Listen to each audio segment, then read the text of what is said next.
Okay, hey, what's up, everybody? Welcome to the show. We got a good show in for us today. Might end up going fucking 4 hours, maybe five, or maybe not. Anyway, I got like three people. We got three man children that we're going to be talking about today. No, none of them are Nick Fuentes, even though he does count. Absolutely, Nick is a man child. One of them, of course, as you already know from the thumbnail, is PWR. We have to get on. This was going to be a, hold on, let me get rid of that counter. This was going to be a PWR stream. No, I knew I had to. When I saw it, I'm like, okay, I got to. I wasn't even going to talk about this guy. I really wasn't. I was going to talk about. I've been wanting to do a Dave Moscato stream for the longest, but every time I'm about to do it, something else comes up, and I gotta do that first. Uh, oh, Stickman, thanks, man, for the early $10. A small tip for the great videos you've made. Been following you since Cometscape. Even followed your Slop News channel. Speaking of which, when will you upload there again? Or have you already? Oh no, I have plans. I have plans for Review Mikey USA. And actually, hold up. Let me just real quick, hold on. I can do it now. I can actually do it right now. Let me go to Review Mikey USA.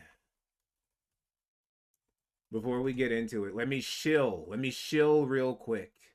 This old channel that I plan on using. I really do plan on doing something with it.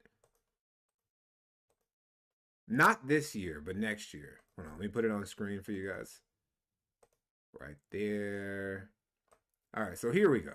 Review Mikey USA. This is a channel I made. It was literally just to troll Review Tech USA because he said that making slot news videos were so difficult and so tolling on him.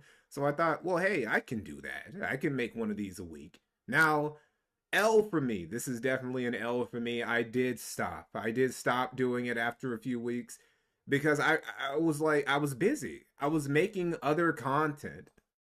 I was actually making other content and I couldn't have I didn't have time. I didn't have time to focus on that shit. I had other videos that I was trying to make. Plus I had real life stuff. Plus I have like a real job. So, if I was doing this full time, if I was doing it full time and I was getting paid like a livable wage for doing it, you would have dozens on this fucking channel. But no, I'm planning on revisiting this channel and putting some real content on here that isn't just news slop, even though the news slop shit was fun. I'm not gonna lie. But anyway, getting back to what today's thing was really gonna be. Oh, thank you, dude. Thank you for the fucking $5 too.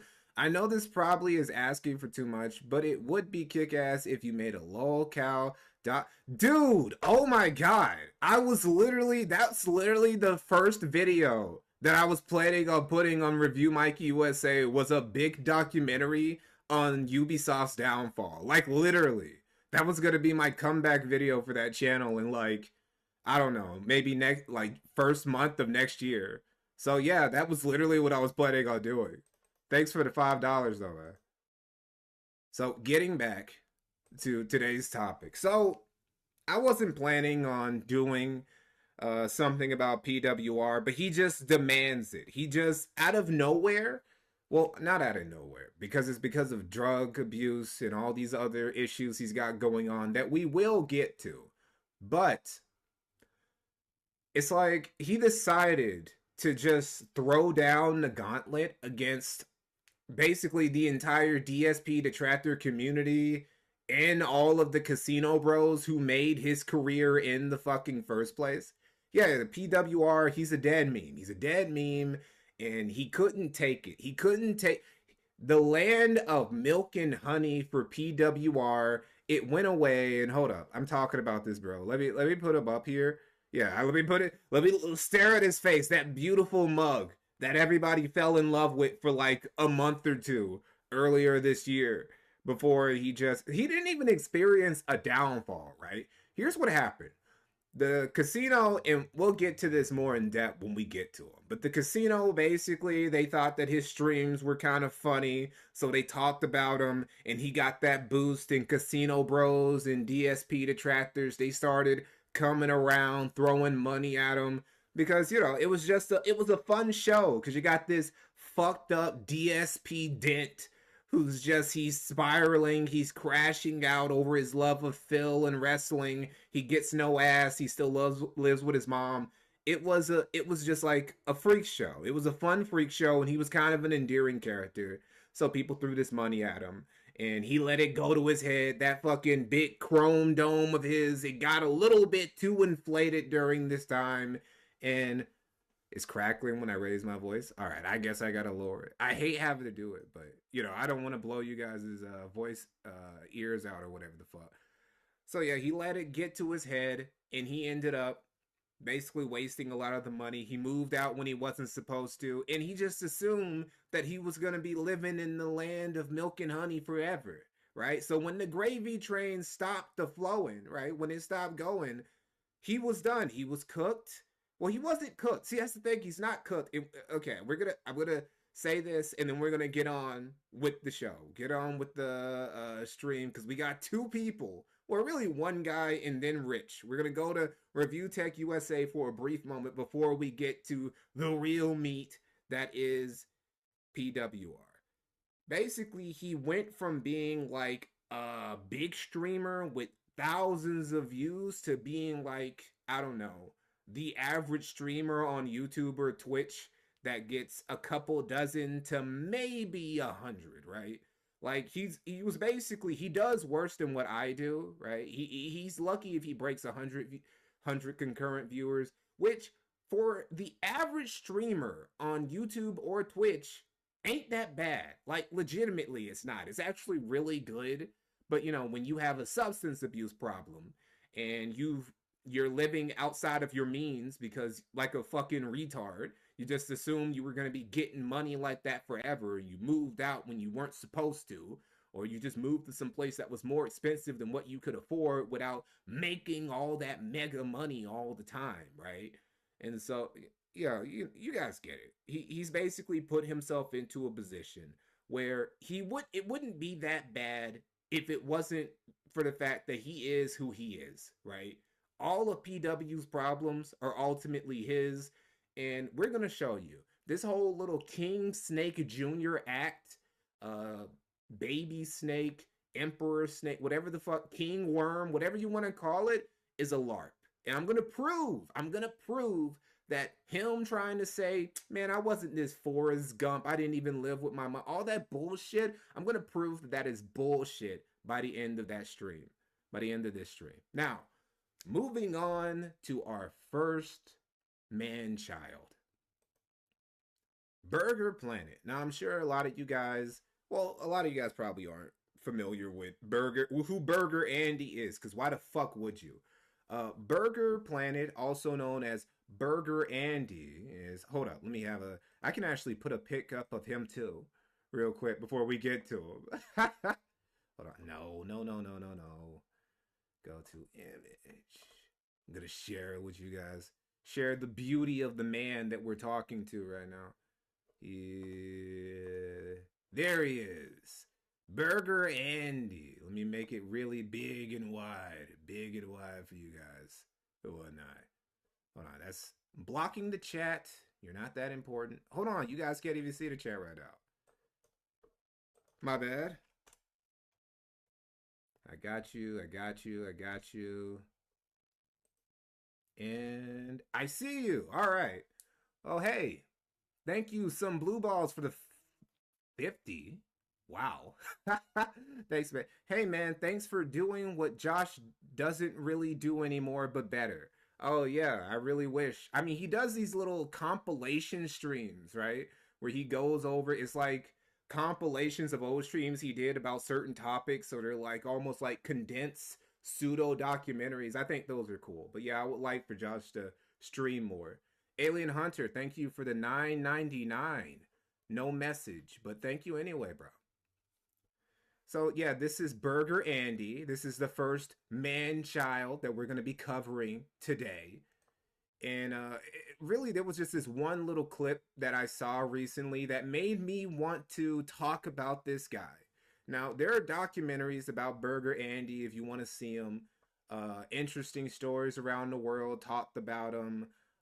He's the guy who did the documentary about DSP's arc with the Kino Casino and shit. He has multiple docs about him, and they all just tell you the same story, that he is a clout chasing loser. He is a failure in life.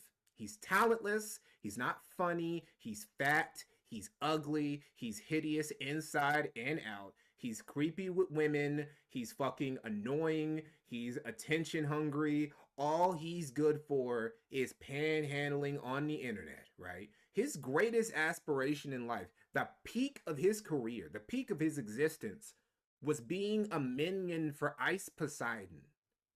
Being a sidekick, the butt boy for the CX community was the peak of this motherfucker's internet career.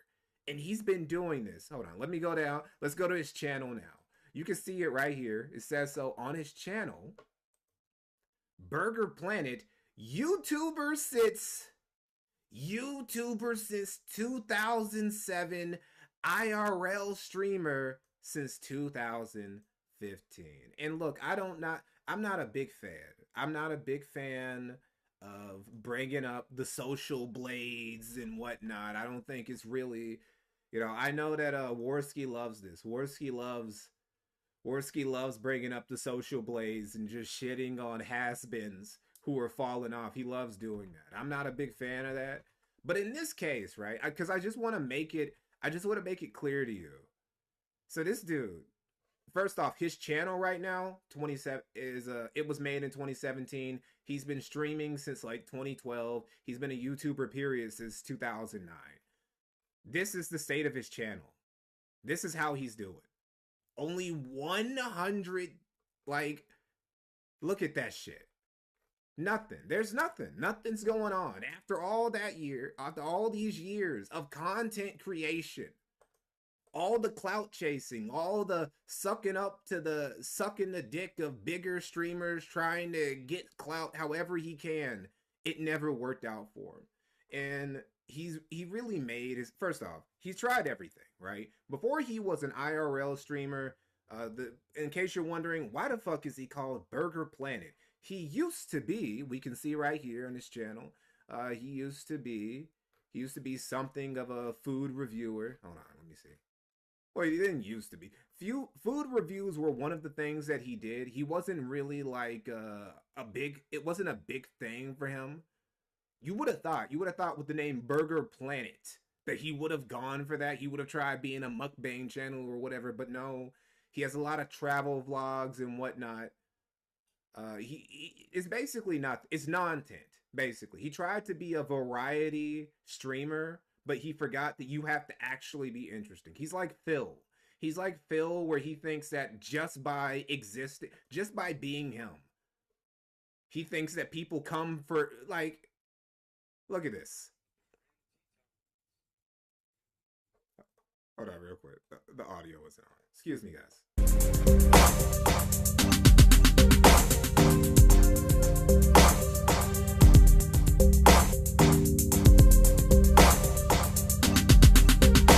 7 years ago, didn't even break 1,000 views. And his channel is just filled with bullshit like this. Just non-tent that nobody wants to fucking watch. Like, look at this right here. Premiere. He has 5 people fucking watching, dude.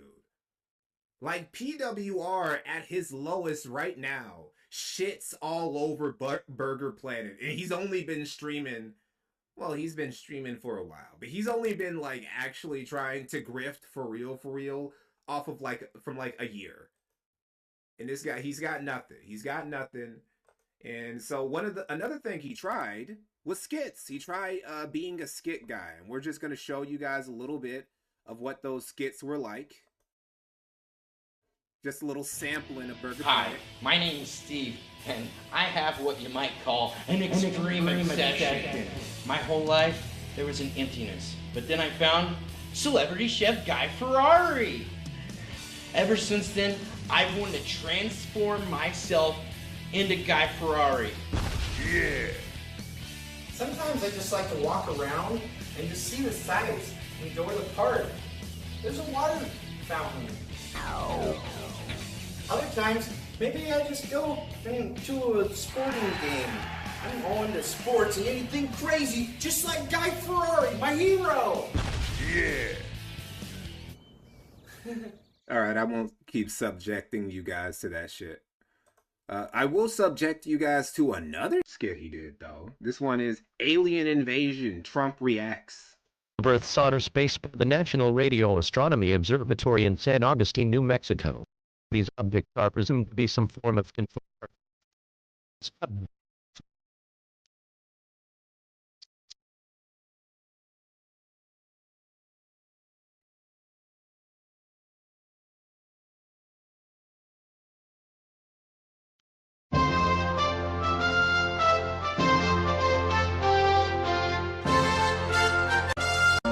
Greetings, my fellow Americans. We are currently under attack. The aliens are here. The aliens are here. The aliens are here. So yeah, this is that's the pinnacle. That's the peak of his talent. This is the best he could do. This is the best that he could do. Yeah, it is the worst Trump impression. I've seen so many Trump impressionists from SNL to just niggas on the street dressing up like Trump and just, you know, doing the impression for like a street performance or whatever. This is the worst I've ever fucking seen. And this dude has been trying to make it as an entertainer forever. His biggest clip, right? The peak of his career, the peak of his like notoriety or whatever was, hold on, is it here? Okay, we got to look at that real quick. But no, it was like, there was a big car crash, right? There was this big car crash that happened. And he happened to be live streaming while it happened. Now, he didn't cause the live stream. All right, to his credit, he didn't do that. But he did catch it. He did catch it while he was recording. At least 4 and it got him on the news. people are dead in that massive pileup on a highway near Denver. The disaster was captured on camera by this man. Turns out he's a professional YouTuber who was live streaming at the time of the accident. Something terrible is about to happen. We just cured anxiety. Oh my God! Moments later, Oh my God!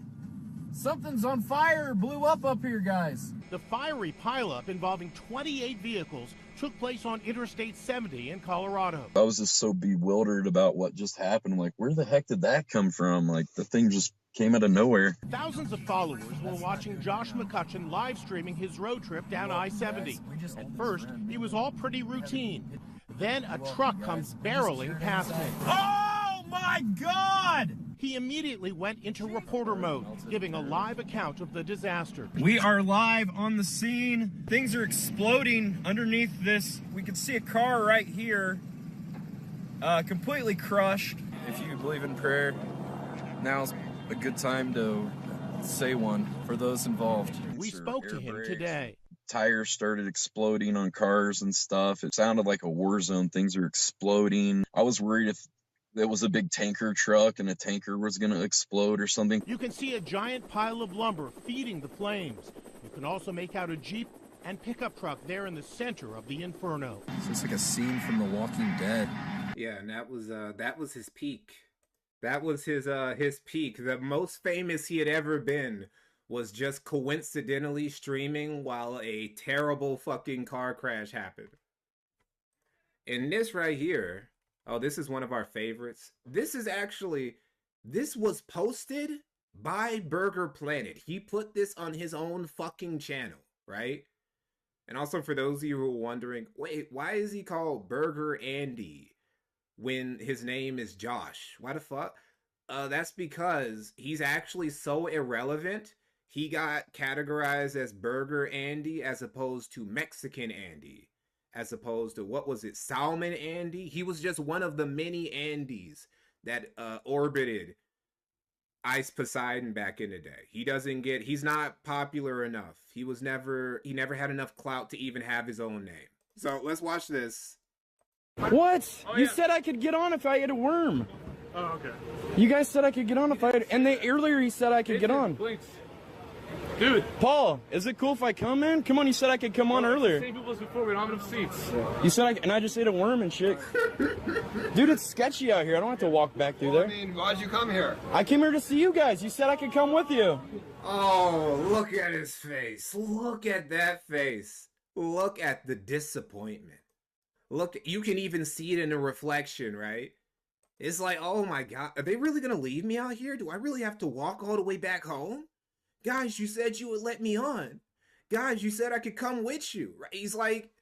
He's literally like, he ate a fucking worm. He ate a worm just so they would let him hang out with him. He's literally like that fucking dweeby 10-year-old on the playground who nobody fucking wants around. But you just like, you can get him to do stupid shit, so you keep him around just because he lets you make an ass out of him.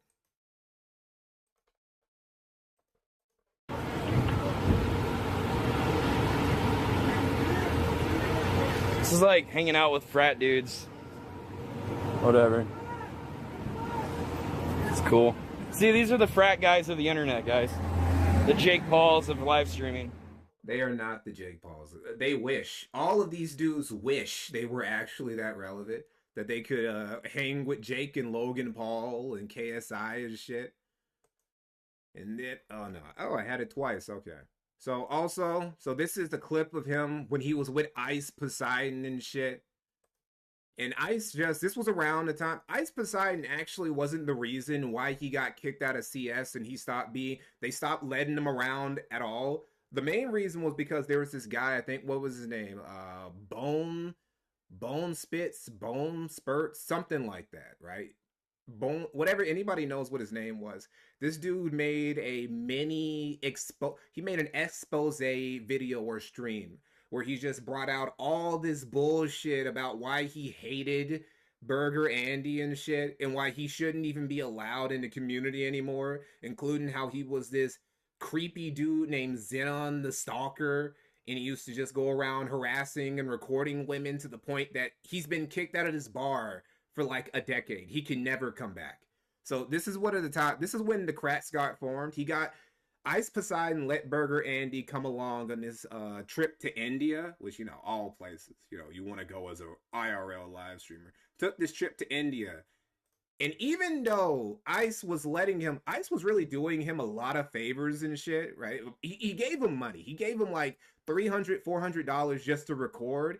And he keeps being annoying and acting like it's not even a privilege that he gets to come along regardless. Hey, Paul, do you have that mobile so we can hear voices and stuff? No, he can hear. Bro, stop. $400 a day. Shut the hell up. No offense. Listen, you're my employee right now while you're doing this. I'm just trying to give you better audio. No, I know. So Ice, like right before this, he gave him like $400. And he said, okay, all I need you to do is hold the camera. Just record me in the streets and shut the fuck up for $400. And this was a prestigious ass price, because Ice doesn't pay anybody nearly that much, right?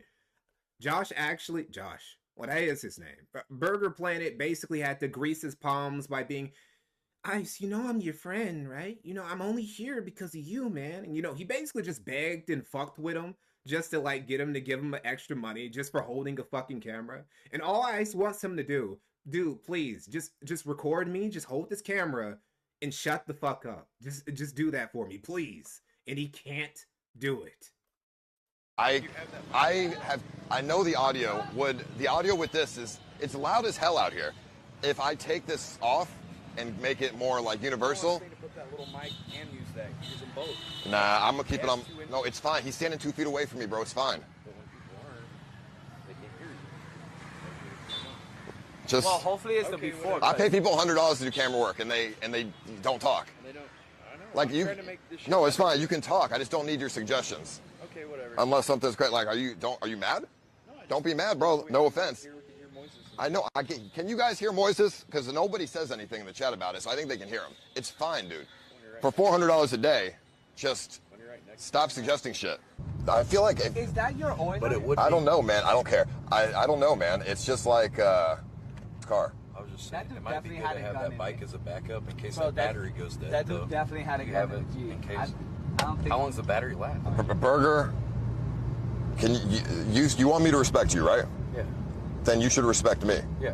And when I say stop, I like please stop. I got it. You should just respect that. I was just this is why people bully you. I was just curious how many hours the battery will last. Okay, the battery lasts like 4-5 hours. And it was like this the whole trip. People did bully him. He got bullied. Look at this.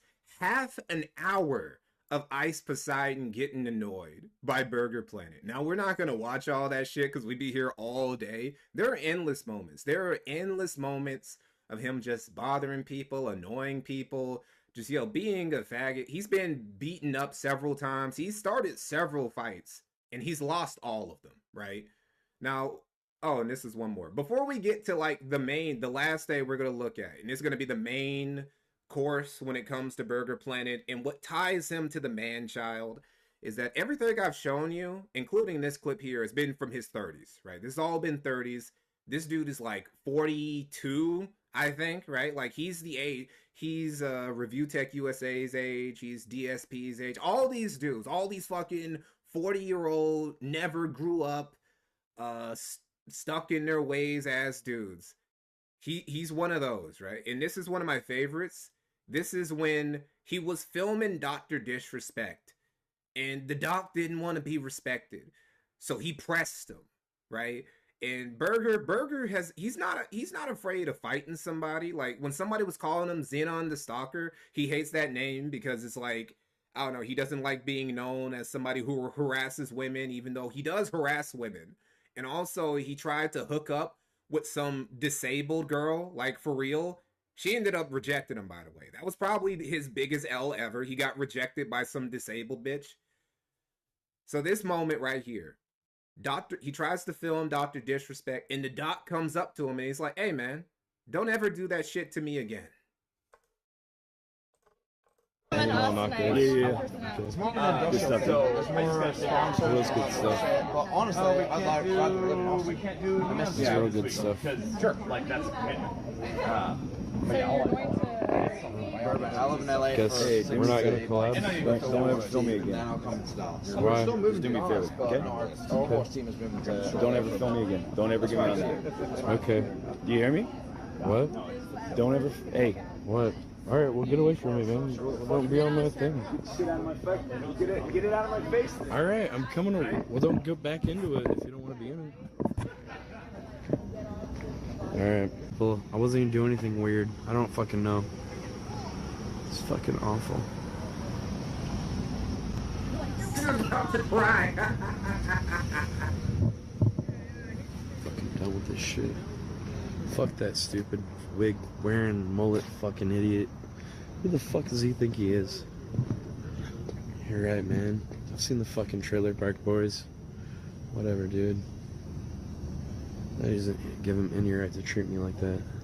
That was fucked up, man. I don't know what I'm doing. There's no place to go now.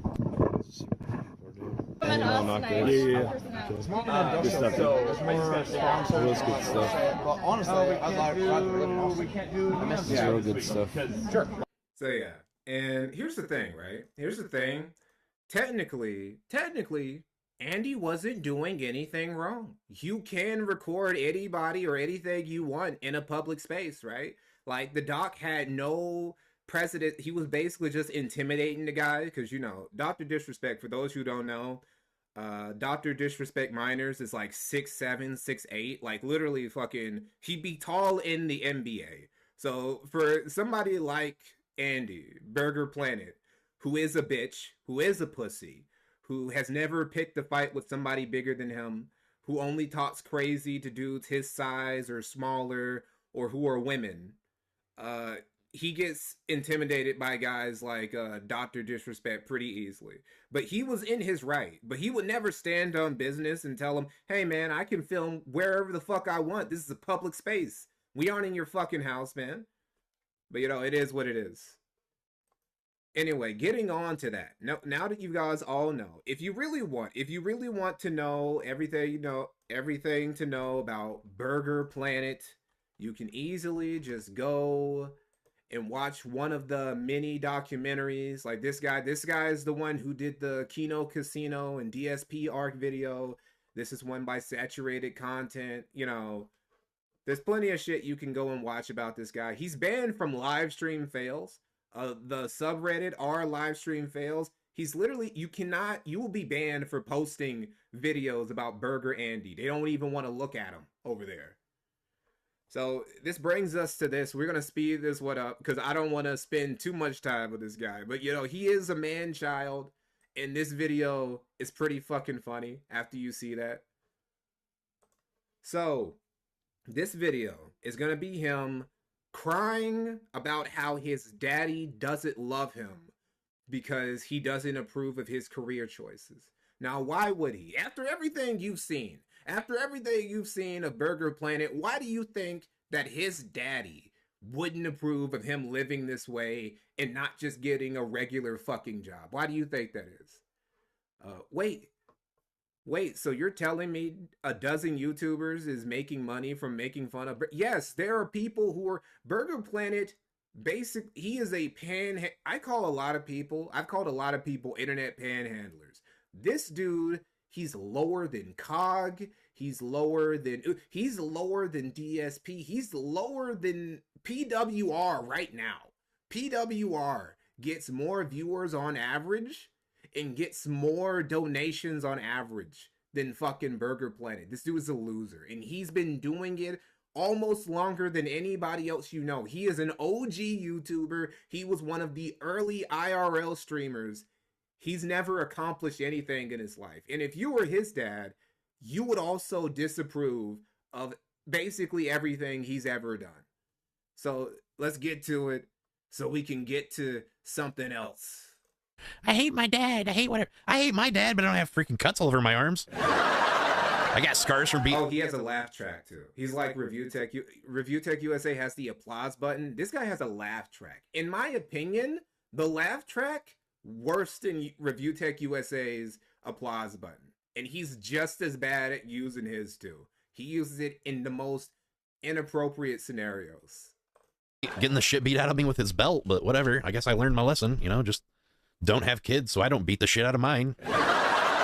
And so far, that's worked really well, because I don't have any, and I wouldn't intend to beat the shit out of my kids, because I know how it made me feel, and it didn't make me feel good. It made me want to run away from home. It made me want to end my own life. It made me want to end my dad's life. It made me, make me have so many bad feelings, and I would never want to put someone through the hell that I went through growing up sometimes, and I'm not looking for sympathy, but Yes, my dad. That's exactly why he made this. That's exactly why he's talking here. This is literally just, he's baiting for a viral moment that will also get him a lot of sympathy and shit. Don't feel sorry. There is nobody, I can't think of a single person I've talked about who deserves sympathy less than this motherfucker right here. Daddy went to jail once for assaulting me. He beat the shit out of me. I was playing my drums in my room. I had a drum set in my room.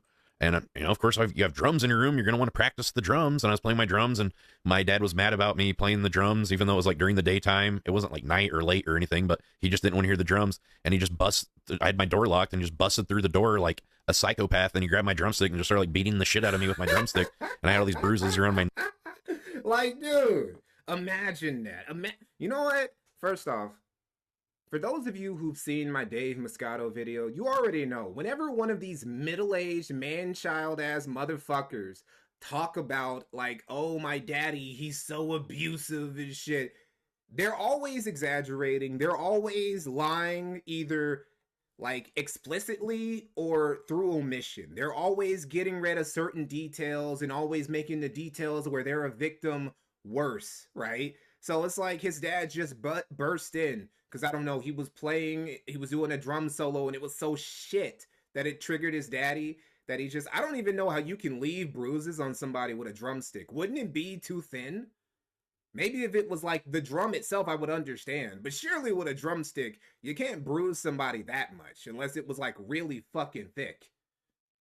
Anyway, okay, sure. So his daddy came in there and beat him into a hospital because, He's played the drums neck where badly. he was choking me and hitting me, and I ended up Now calling he's the police, and choking then him, I didn't too. press charges on him, but the police and the county pressed charges on him because they saw the abuse and like the marks on me and stuff.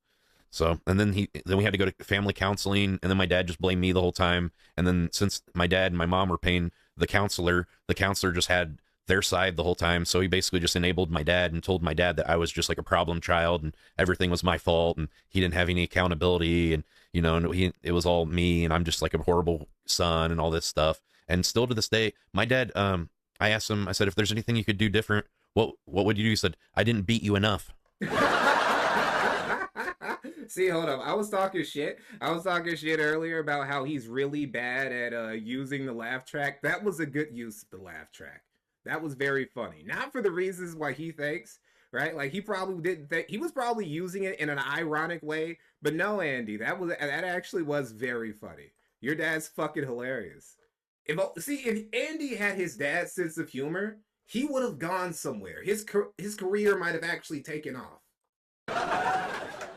What do you say to someone who says that to you? You know, when they've already created such pain in your life and such sorrow that you permanently have PTSD and have to deal with, and then they say shit like that to you still as an adult. What's with all these motherfuckers talking about PTSD? I swear to God, like my dad is actually a military veteran. Like you hear a lot of military dudes who are in the military talking about, I'm a veteran, and like they just did logistics shit and they clean latrines, which, you know, if you served, you served. But still, my dad is actually a combat veteran. Like he's been shot at. He's had people next to him shot and killed. He's had bombs dropped on him. He doesn't have the level of PTSD these fucking man children are always crying about and having to go to 30, 50 therapy sessions about. Like, what the fuck? Like, am I missing something? How bad was your dad beating your ass that you need to keep going to therapy? I didn't beat you enough. You're a failure. I'm not proud of you. I should have hit you more. He's a fucking monster, dude. I mean, I just try to get along with him, but we don't have anything in common. Like, I don't know. It depends on how you define that term, right? Like, I'd have to think about it. So, I didn't win? beat you enough. Yeah, I mean win. Yeah, like, I think he's going to get banned. I do. Because I can't see, like, how is there a universe where a person... He's about to cry for real. You know how many times I've just thought of, like, just evil, horrible thoughts of my dad. I tried to drown myself in the bathtub. I tried to run away from home, get away from him.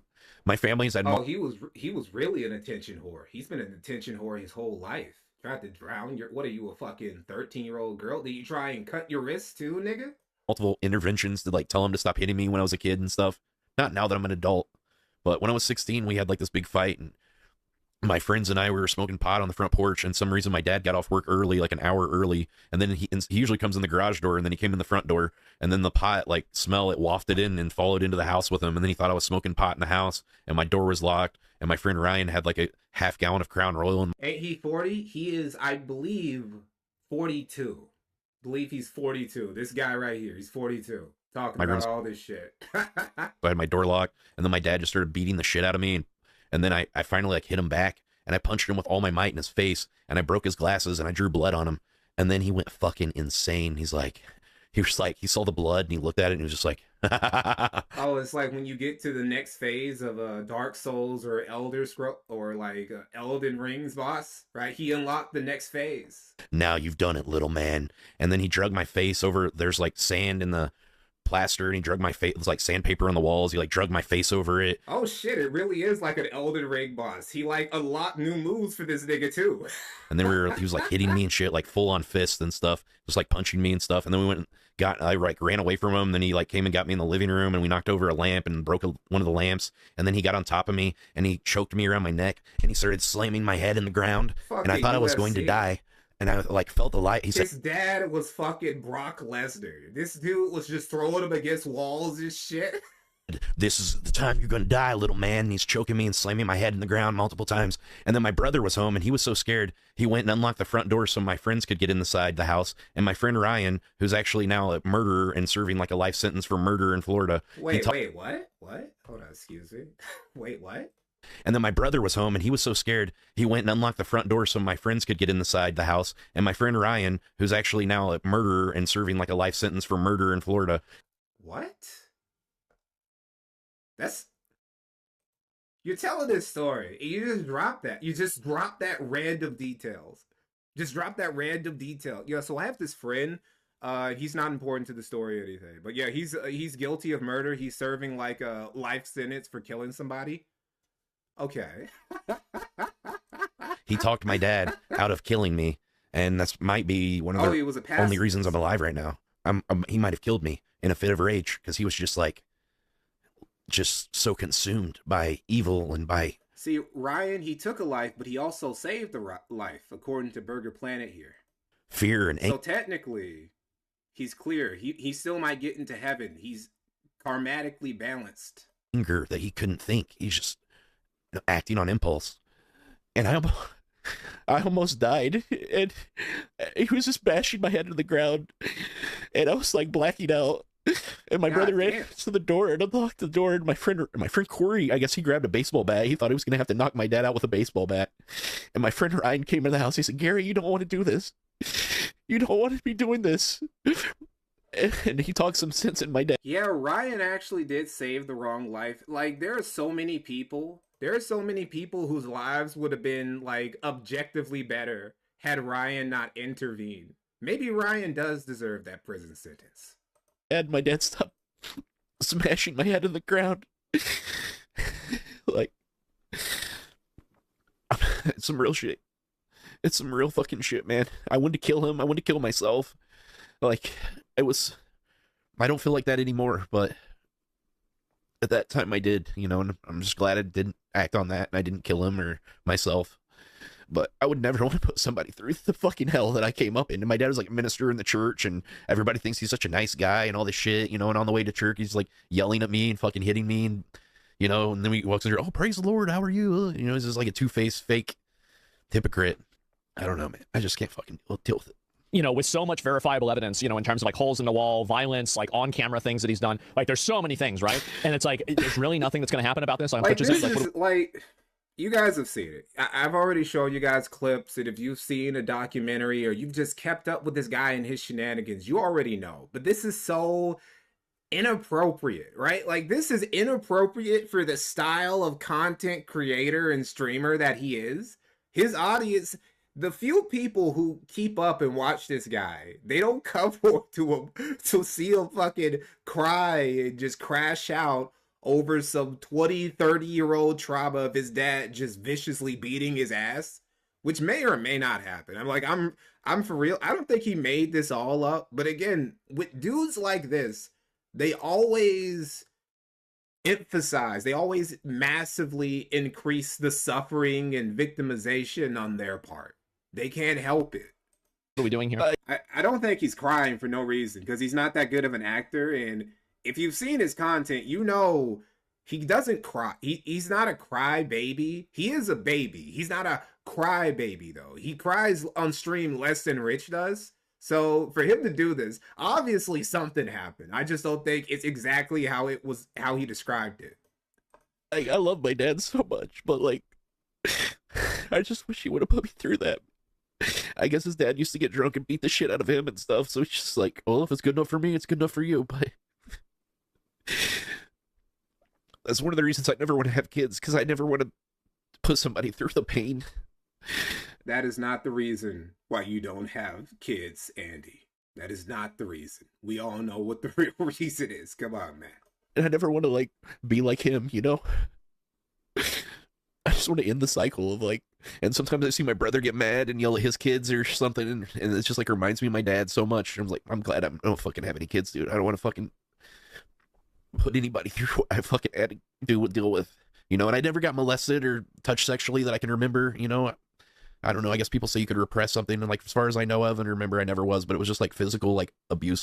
I got the belt anytime I screwed up, and my dad would read weird fucking scriptures. He'd be like, Genesis 3:17 says, "Spare the rod and spoil the child." So if I don't if I don't discipline you, boy, then you're going to be spoiled. The Bible tells me I gotta beat, I gotta discipline you, and then you just lay into me, and he just keep beating the shit out of me until you're scream bloody murder.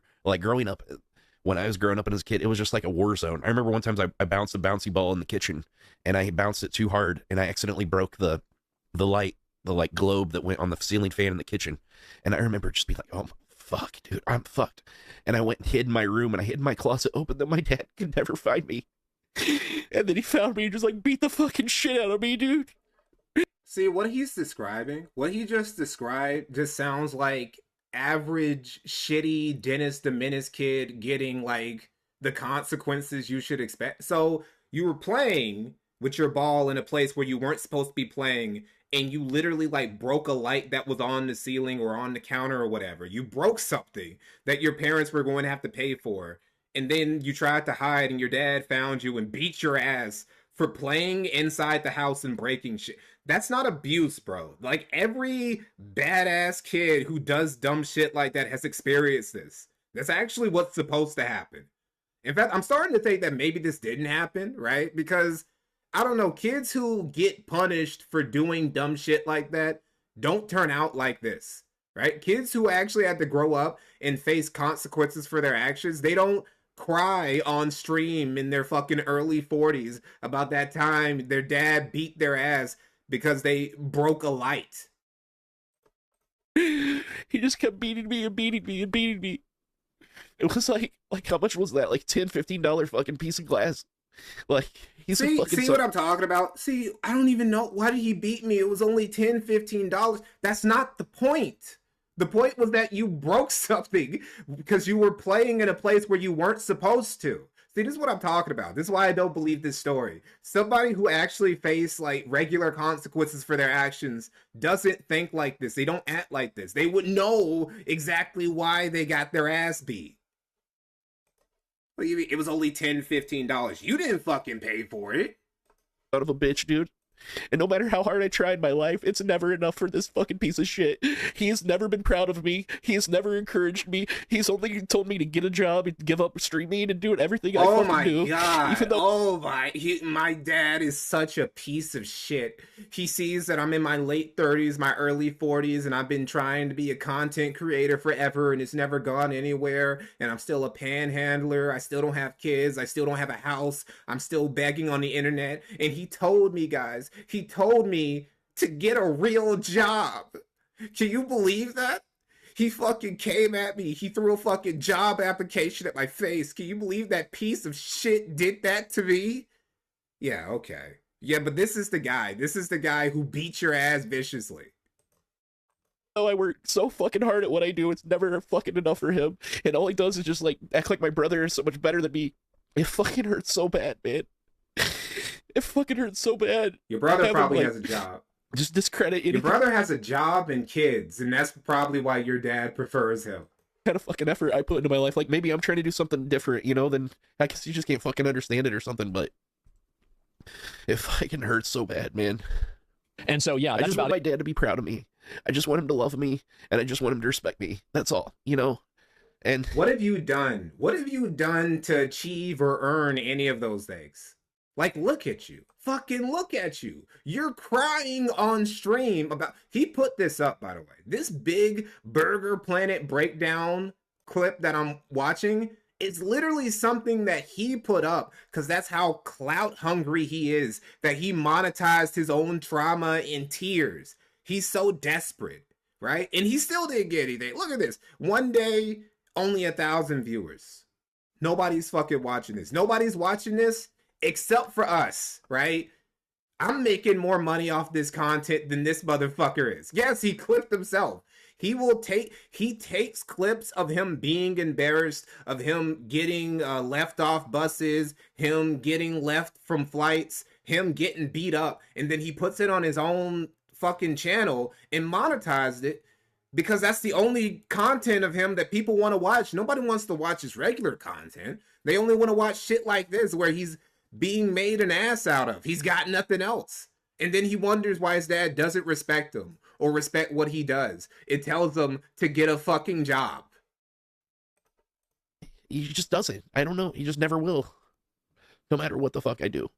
Yeah, if you had the same, you'd be permanently banned. Twitch is unfair. Twitch is completely unfair. Sucks, totally dude. ideologically captured. We get along better now, so but hopefully that's what happens. just never respects me. Vacation unless it's permanent. Yeah, I mean, if I was They probably get along better because his dad just gave up. His dad just gave up and realized that, okay, well, 1 out of 2 ain't that bad, right? It's like, oh, Mr. Mayreep, thanks for the $5. Burger Planet got low dipped by his father. Oh yeah, his dad beat the shit. Like it took his, according to him, it took like 5 or 6 other niggas just to stop his dad from killing him.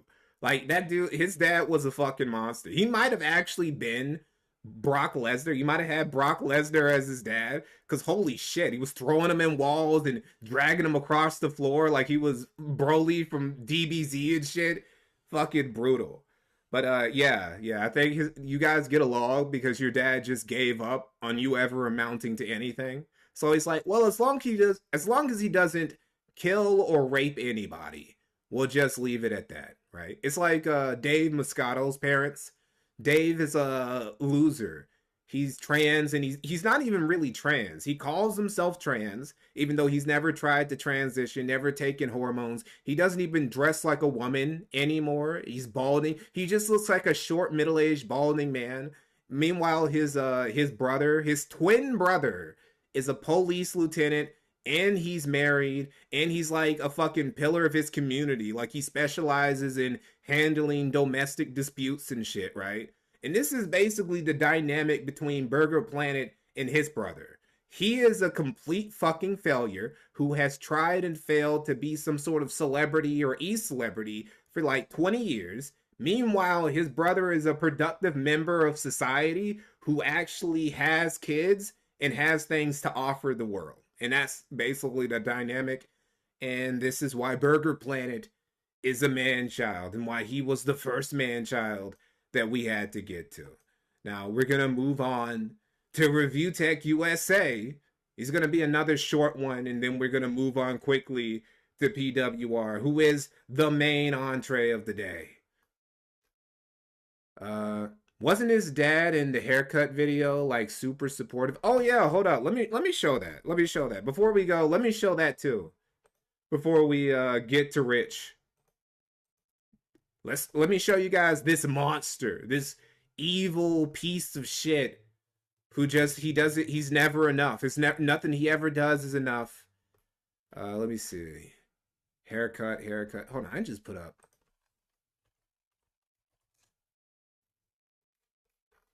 Ugh. It was... No, I think it was here. No, it was in this stream right here, right? Okay, so in this stream, I didn't want to show it because it's like him crashing out over his life. He's putting on, right? He's pretending. He obviously wanted to get that haircut, but his dad was in this video too, and his dad actually comforted him about how shitty his haircut was. Hold on, where is it? Where is it? Where is it? Damn, hold up. Am I gonna have to look?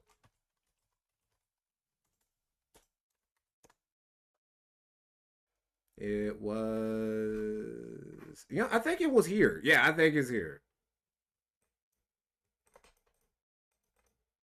What in the hell?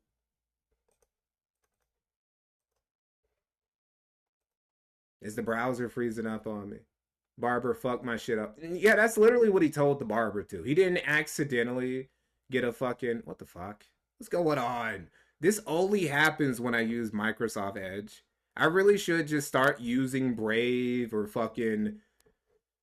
I was using Firefox before, right? But I like using Edge just because they have this cool little group thing. But I'm sure I can do that in Firefox too. If I can figure out how to do that with Firefox, I'll switch because Firefox is just way more efficient. Or Brave, or Chrome, or really anything. Damn, where the fuck is it? Hold up. You know, fuck it. We'll get to it. We'll get to it later. We'll get to it later. Right now, let's get to Rich, okay? We'll get to Rich. Mikey likes to Edge. Yes, I do. I just like... Edge has some cool features. That's it, right? I don't like using it otherwise. It's a pretty shitty browser, and they know it, which is why they keep giving it all these features to like make it more enticing for niggas like me. But in reality, there's no reason to use this over Brave or Firefox or any other type of big browser. Shit, Chrome is better. Also, you can turn YouTube black. It was okay. All right. Thanks for the tips, guys. So getting to Rich, this is an old clip from almost a month ago, right? I didn't like respond because Rich is one of those guys I don't like to talk about that much because I like to give him space because I'm gonna make another video about this dude. Like next year, I'm gonna end up making another documentary about Rich because he keeps giving us content. He keeps giving everybody content to talk about. So I know I'm gonna end up making another doc about this dude in the not too distant future. So I just want to like leave it alone. But every once in a while, I have to pay Rich like a quick little visit because it's just too good. So this is Rich talking about his 5-year plan, which is totally real. He's not just saying that. He doesn't just like have this vague idea of where he would like to be in 5 years. He actually wrote this down on paper. He did the math. He's taking steps every day to achieve that, right? And let's watch. I'm shocked too because I'm streaming, kind of proving to me that streams don't really affect videos.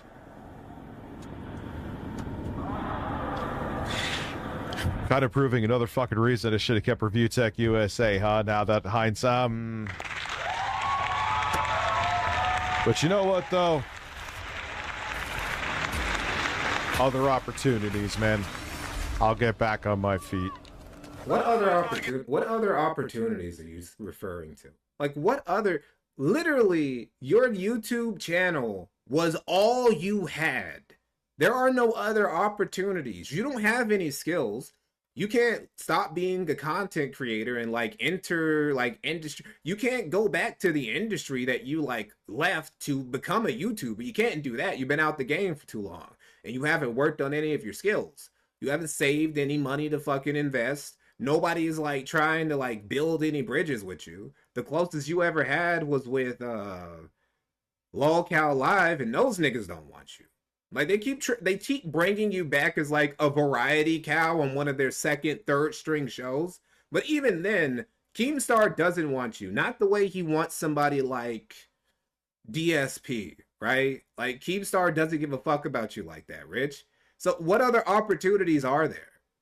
Quiet Rioter, thanks for the $5. Rich has a 5-year plan. It will be some rich tomorrow type shit. Yes, he's got a rich tomorrow, his own future. Are you dead already? What just happened to you?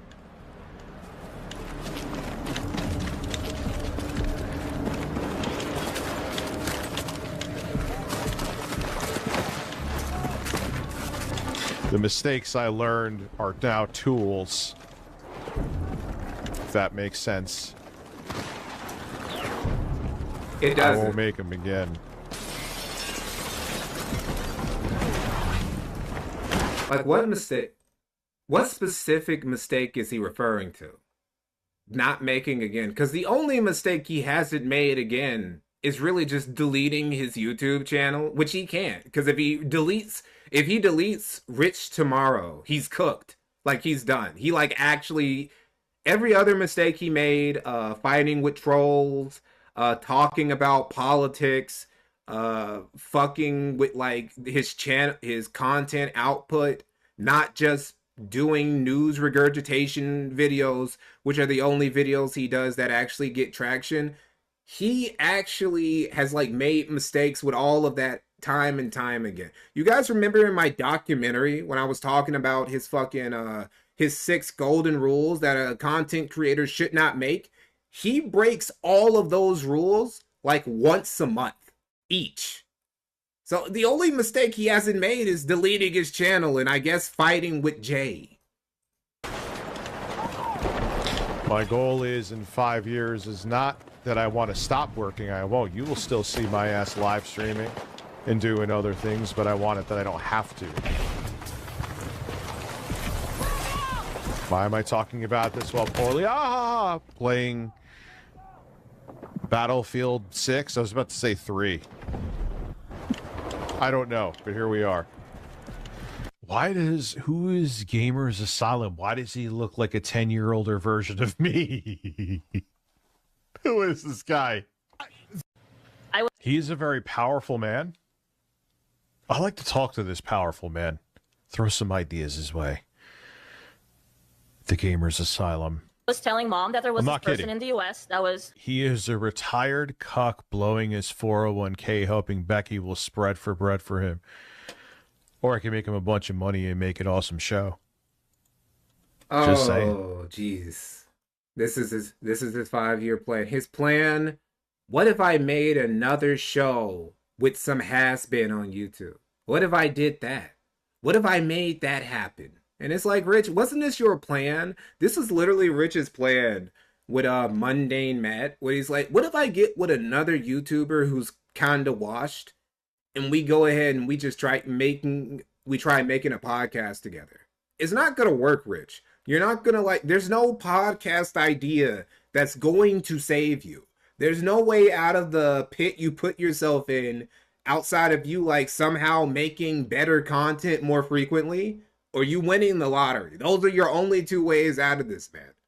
You're cooked otherwise. So that's Rich's 5-year plan. And here we have our next clip of Rich being a man-child. Is him threatening to shut the stream. First off, hold on. Let me go ahead and just shout out Review Clips USA. Thank you, brother. Thank you for being one of the many soldiers out here clipping Rich for us. We really appreciate it. I appreciate all you guys, all you Review Tech USA clippers. Because, man, you guys do the work that nobody else will. Critique the critics. You're also one of my faves. Yeah, I fuck with all you guys. Thanks for the clips, guys.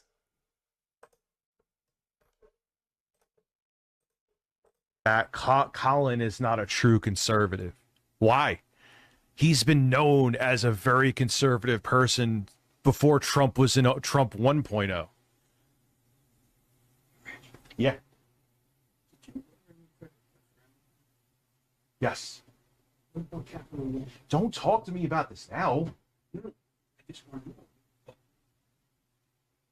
Capital One sent the card. Yes, yes, Okay. yes. Hey, Capital One opened an account. Hot mic.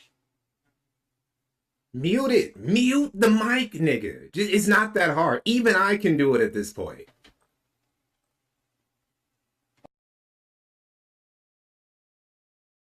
See, it's so easy to mute a mic. I did it by mistake just now. Look at that fucking face. Look at his face. Absolute defeat.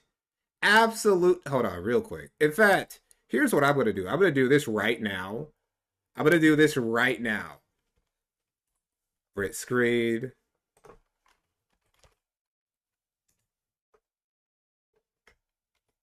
And save. Okay, this is going to be a future thumbnail for a video. This right here. I'm just going to go ahead and save it. You guys just saw it. You guys saw the future You will see this again in a couple months. Make no mistake, I will show this to you. You guys will see this again in a thumbnail for a video I make in the future. So, but we now have clips of Rich being... We now have clips of both of Rich's parents coming onto his stream to tell him about some business that he hasn't taken care of. To basically just call him out for being a failure as a father, for being a failure as a man. How could this happen? This has never happened to Phil. Maybe it's because Phil actually managed to move out of his parents' house while he was still in his 20s and he never moved back. Maybe that's what that is. You could say... There's so many things you could say about Phil, and he somehow still comes off slightly better than Review Tech USA. And it really just comes down to what Phil doesn't do. Like, Phil doesn't have kids that he barely takes care of. Phil doesn't still live with his parents. Phil doesn't have to keep fucking with his mortgage and shit because he can't pay the bills anymore. Phil didn't delete his fucking... Well, hold on. How many subs does Phil have? They call me DSP. They call me DSP. Oh, shit. Oh, I didn't see that. 221,000. No. Yes. 221K. Okay. Yeah, so now Phil officially has more subs than Rich has on his own channel. And that happened because Phil didn't delete his own channel. Because it's really not that hard. Unless, you know, you bought your shit. Then it becomes pretty fucking difficult. So that happened. There's really no reason for us to even watch the rest of the clip.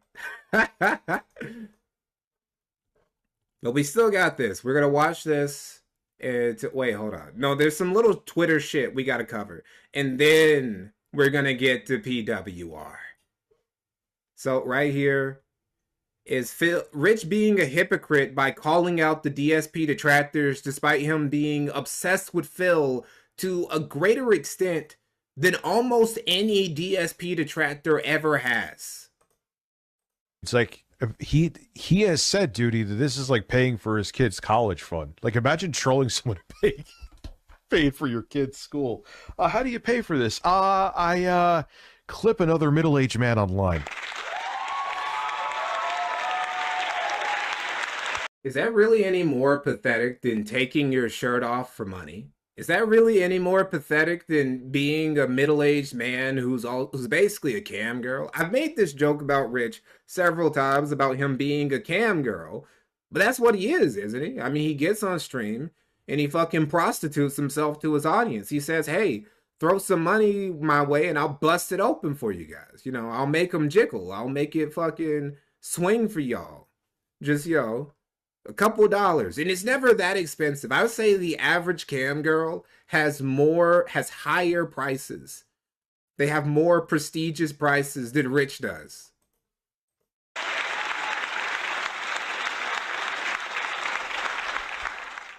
Yeah, you could talk a good talk. I mean, how would he? So he went out of his way to say that he has money. I don't know. I have questions. Like, wasn't he one of your? See, I didn't want to do it because the clip is so short, but I still gotta put him on like at least 1.5 straight. This is speed. Trolls? People said he was your troll first. At one point, yeah, but he found me boring and he latched on you. Yeah. It's not like, you got real fucking money and you spend all your day dealing with Phil. Because he doesn't really have real fucking money. There's no other. I mean, I guess you could say he's bored, but if you got that kind of money, man, be bored doing something else. Like, I mean, he literally sent, I believe, like a suitcase to Phil's house and made some conspiracy. I don't know. If he does, he does. That's not like a salt take, but he doesn't act like a man who does. And a lot of these dudes, whether it be Duty or someone, like, they always want you to think that they're like happy and successful. And there's names I won't mention where like the freak detractors who are like on another level with mental illness. They always want you to think their lives are great. And then you find out they're fucking pieces of shit. So maybe he does. But honestly, if Duty... This dude got no self-awareness. Like, it's insane. I thought you would... It's really proof that if you don't have self-awareness past a certain age, you will never, ever develop it. Ever. Right? Like, what...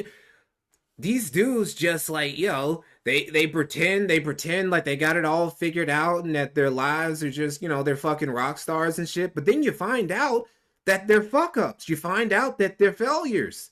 You find out that they are behind on their bills. You find out that they had to order a Capital One credit card because they're so in debt and they're like up to their fucking eyes in credit card debt. You find out they're fucking around with the mortgage that their parents paid them and they might be out of their home if they can't get it together. You find out that they're not really taking care of their kids. You find out that they've just been pretending to be a responsible adult and they're really just a middle-aged failure. He just has no, I don't know, maybe, I guess it's just a lolcowism. It's just a lolcowism is that you just don't have any self-awareness and you don't understand certain things. You never think these things can apply to me. Are the words that are coming out of my mouth applying to me? These are just certain things that guys like him, guys like Phil, and guys like, well, no, I wouldn't say PWR. PWR actually does have a level of self-awareness about him, which is part of the reason why he was kind of charming in the beginning. But no, guys like, he doesn't get it, and he'll never get it. Yeah, it's the tism. He does have that kind of money. It makes what he's doing here even weirder. You know what I mean? I don't know. That's just my take. Well, yeah, it's not, it's like you said. I think a lot of people, they look at these people and they're like, well, that guy's just unhinged or whatever. And to some extent, I think that's the case. I'll be Like, yeah, if he got that kind of money, it's like, what are you doing? Why don't you go enjoy the money? That actually makes it more bizarre what he's doing in a way. It definitely does. You can do anything you want to in the fucking world, and you're sitting here clipping Phil. In class so he can make real videos and not stammer and lose his train of thought every 4 words. Yeah.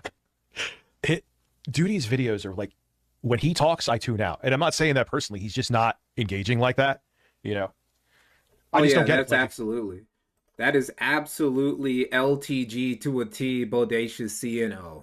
LTG, he says all the... Here's the thing. When LTG goes on his rants about niggas, and he's talking about YNs and ROGs and just black culture, he's not 100% wrong. He actually is on the money sometimes. But the thing is, a lot of the things that he complains about when it comes to black people and raw culture, as he calls it, applies to him. It really applies to him almost perfectly, right? Like, he's he's not a single father. He's a deadbeat dad. He doesn't take care of his kids. He fucking crashes out and threatens to fight people and pull up on people and shit. He's behind on his bills. He got fucking, he's taken out all this he's ruined his fucking credit score just so he can live in a slightly decent place and shit. He's a ROG. LTG is a ROG. And he's just like, he acts like none of the shit he's saying about niggas applies to him. No, dude, you are also a product of like poor black culture in a single mother household. You're also the product of that. if you have the money, which he may very well have, I question it, but he may very well have, you're doing this. You know, if you don't have the money, all right, fine. You don't have the money. You're not being truthful, and you're doing this as a side hustle to pay some bills. But you know, like you said, yeah, Duty is an odd one, man. Either way with him, it makes you raise an eyebrow. Like, okay, so you either don't have the money or you do have the money, and you're spending your time when you're supposedly wealthy following Phil online. Okay, all right. And anytime Phil does something, you're there to sniff his fart. Now, to be fair, right, what we just heard, this could also apply to somebody like Keemstar, right? There are people out here who have money, but they just love this internet shit too much to leave it alone. So anyway, we're going to cover this little ditty right here from @Dropbox Stickers. Rich insists he's not on X and definitely didn't report anyone. Meanwhile, he's logging into his little Grok sock account like it's a secret agent mission. Yeah, I'm sure he didn't report anyone. The guy contradicted himself before he even finished the sentence. So let's listen to Rich lie. The people that are in the Donald Trump cult. Report the trolls on X to the PD. Who? What? Pornhub. Hey, Rich, No! let out a burp for my son Edmund when you have one ready. Thanks and much love. Look at him. Look at him try and come up with the lie, right? Like, just immediately. Hey, Rich, No! let out a The fake laugh into burp for my the... son Edmund. And then he's like, oh shit, they caught me. How can When I... you have one ready. Thanks and much love. The lie is about to come. I'm going to say something. I have seen a bunch of, because I go on there and use Grok. I'm not on Twitter anymore. I think I've proven. People know the sock account that I have, that I simply go there to use Grok images. Hold on. Okay. Rich, there are so many free AI image generators that you can use right now. There is no reason to specifically use Grok. You can use ChatGPT. You can go and use, hold on, does Gemini? Yeah, I think Gemini has one. There's this, you can like literally, there's dozens. You just go on AI art generator. There are like dozens on like the first search you do on Google. You don't have to use Grok, but you just you just got to use X, huh? Just got to go on X so I can use it. It's so good. Grok is just so good. I can't not use X so I can use it. Okay, buddy. I don't, minus when screenshots are sent to me and Ames messages me. I don't go on Twitter. I don't waste my time going to cops with shit anymore. I don't even know why would I go to, what happened? What happened that you think it would be police department worthy? I don't know. Tell me, what should I go to the cops for? Anything? That's That's crazy coming from the dude who literally called the cops on a little girl, which, you know, for those of you who've seen the, wait, hold on. Mikey, you can group tabs together with Firefox. Really? How the fuck did I not know that? All right, this might be the last stream we ever do on Edge then. Fuck this shit. All right, but see, that's funny coming from a dude who literally called the cops on Grace Thorpe. Like, we now have like audio visual evidence. We have it on tape. Grace Thorpe can't fight. Grace, she pulled up on Ruby, right? She went someplace that no, I don't think, did she? Wait, was she actually, did she know that Ruby was going to be there? Or was that just like a coincidence, right? That was just a coincidence. And anyway, Ruby saw her, and she was like, Grace was like, oh, hey, Ruby. Ruby just fucking snapped because Grace has been fucking with her forever. And she beat that ass. She tore that ass up. And we now know for a fact that Grace can't fight. Grace is not a threat to anybody. You don't need a gun to take care of this Zoomette. She's not a danger. But he still had to call the cops. And then he's asking, well, what would I call the cops for? What'd you call the cops for then? Maybe there is something I actually should go for, because I haven't. Because it's a way, unless it was like literally a life or death thing, it's a waste of fucking time. Even if, I hate to say it, even if I got a threat, what's the point? Did he forget? Is this like an older clip? Is this an older clip or something? Like, dude, did you forget that time you called the cops on a little girl? Did you forget that? That was like a whole arc. Like, my last time is when Grace and her fucking... Oh, okay, he didn't forget. He was just lying. Dad were supposed to... I'm like, you guys are fucking useless. Like, I'm done. They were useless. What were the cops supposed to do? What were they going to do? Grace and her dad, they weren't doing anything. Oh yeah, it was a Rich. We just saw it. We saw a Rich yesterday moment. Rich yesterday, Rich tomorrow. It's just, you know, it's the usual. But what were the police supposed to do? They were literally just like, it's not against the law for people you don't like to just like drive in an RV around your city. That's not a crime. They have to actually do something, Rich. It's ridiculous. Like, they're useless. What were they supposed to do, Rich? Anyway, and so this little lie, and we can see here on the very same stream, he had 8-bit Eric. He had that nigga. He had that shit on speed dial. So, okay, you're just using Grok, you're using X so you can use Grok and also lurk the accounts of your detractors and trolls. Okay. And oh, okay, we can watch this. This is actually what I was talking about earlier. When I was talking about the Grace getting her ass beat by Ruby. We can watch that real quick with commentary for. Hold up, actually. Nah, you know, fuck it. Yeah, we'll watch it. We'll watch it with Rich's commentary. Maybe he'll actually add something to it.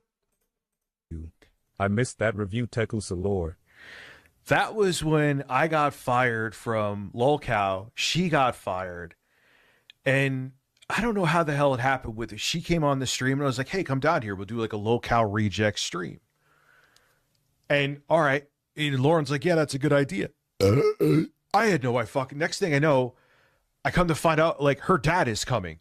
I didn't know the Grace lore back then, and her dad is like a fucking... That's a lie. We know for a fact that that is a lie. We have it all. I'm not going to pull it up because it's just a waste of time. But look, he's lying. He already knew. He knew about her dad. He knew about the situation. He was just a fucking retard who fucking... Lauren told him, don't you dare. Either that or his parents told him, don't you fucking dare bring this unstable 20-something-year-old woman to the house. Don't you do that, right? That's what happened. He always knew about her dad. Fucking hemorrhoid on her ass, and he's always there. I'm thinking, all right, cool. You are on LolCow. You're coming, not knowing that you were a fucking package. Now I know. And then I find out she's coming here anyway, and she did with her dad. There is a little park right down the fucking street from me. And they were having cheese and I gotta put the fucking speed on again, cause dead air dickers. Hold on. Cal, not gonna lie, Grace isn't bad looking. I would say this. Grace is a sector 6, maybe a sector 7. Sure, yeah, Grace Thorpe is a sector 7. By the sector standards, I can kind of understand where you're coming from. Shit there, like a cheese platter.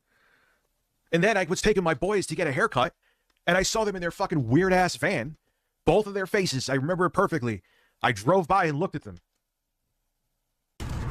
What's the plan here? Just root around? I don't know. You guys are... Is it this place right here? I don't know. I'm not interacting. He's gonna get hit. Alright, keep an eye out. Is that Lyle? Yeah. Is that Lyle? Is he still is that nigga still simping for Grace? Look, bro, you gonna have to give it up. You gotta give up the dream. This shit ain't worth it. There are better e-girls you could be simping for, bro. Come on, man. I have no idea what's the plan. Oh, reservation. That's where the rooster went. That's where the rooster went. But why would fucking Grace follow this woman again? After, you know, she had the cops called. Like, what did you expect? Okay. Oh, there she is, there she is. Look, there she is. Oh my god. That's her mom. That's her mom. They're watching this. The rooster walks down with its enabler. Oh. Okay, well, let's sit down over here.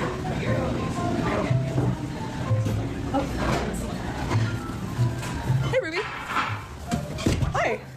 How are you guys doing? What the fuck are you doing? We just want to check it out. Looks like a nice place. Oh, really? Yeah. Don't come near me. Whoa, whoa. Aaron, stop. Stop. Fucking with me. Hey, stop grabbing her. Aaron. And then it's like, I know. Just so we're clear, this is a very, very justified crash out on Ruby's part, right? This has been an ass beating that has been very well deserved, right? We feel no sort of pity or sympathy for Grace here. She's been needing this ass whooping for a while. Oh, Ruby has called the cops. What do you do? This is why everyone's like, oh, you called the cops on this person. What the fuck am I going to waste my time for? So I have to go talk to them out here or wait around for an hour. Oh, we're going to write this down so we don't do... You did it, though. Jack shit. Like, I'm not saying but I hate to say it, I don't know if not with Grace. I don't know if I would have reacted differently. Like, if I was there and Ben Thorpe went out of his way, probably shouldn't even say this, but here, and to just fucking verbally harass me, it would not end well. I don't know for who. I'm not saying that. I'm not a tough guy. We all know for who. Like, come on, Rich.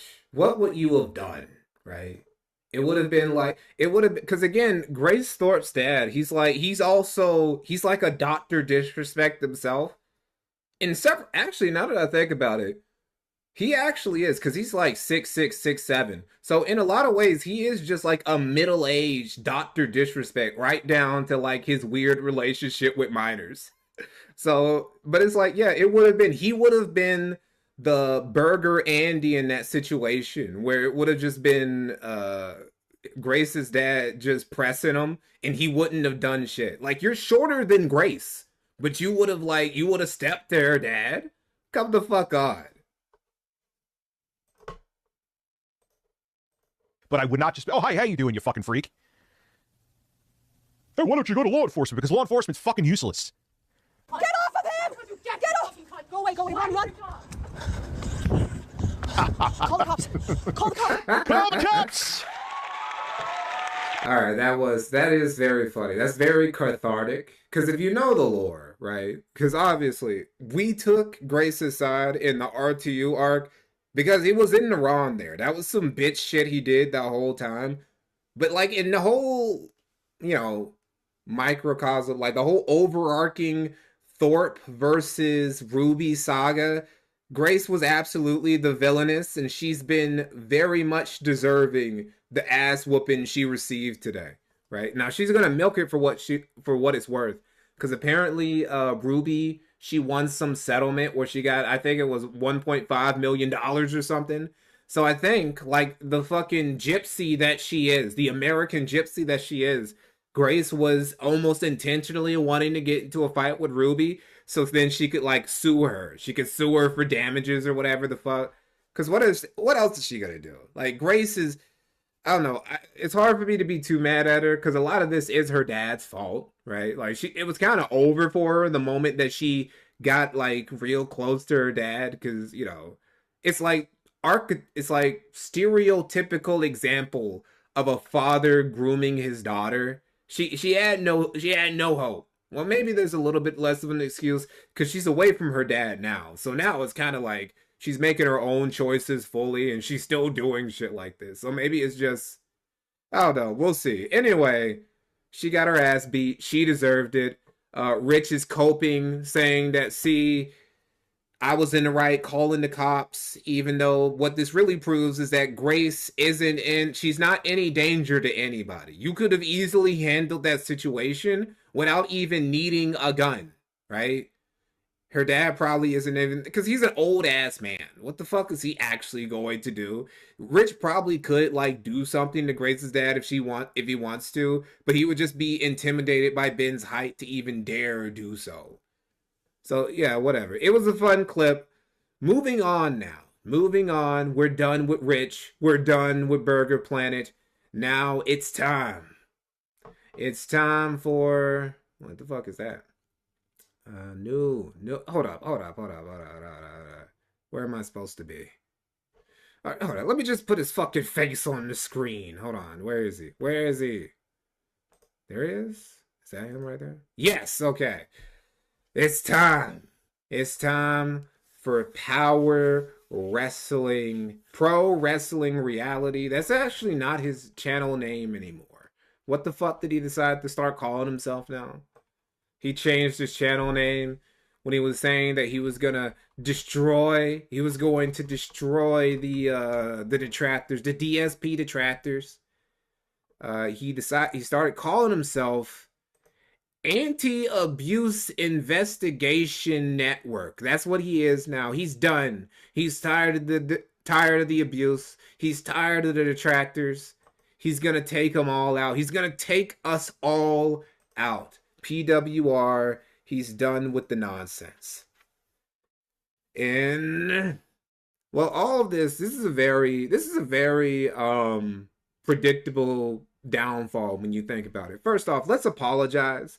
I want to apologize to the Dash Fires. I want to apologize to the Lord Diaz's.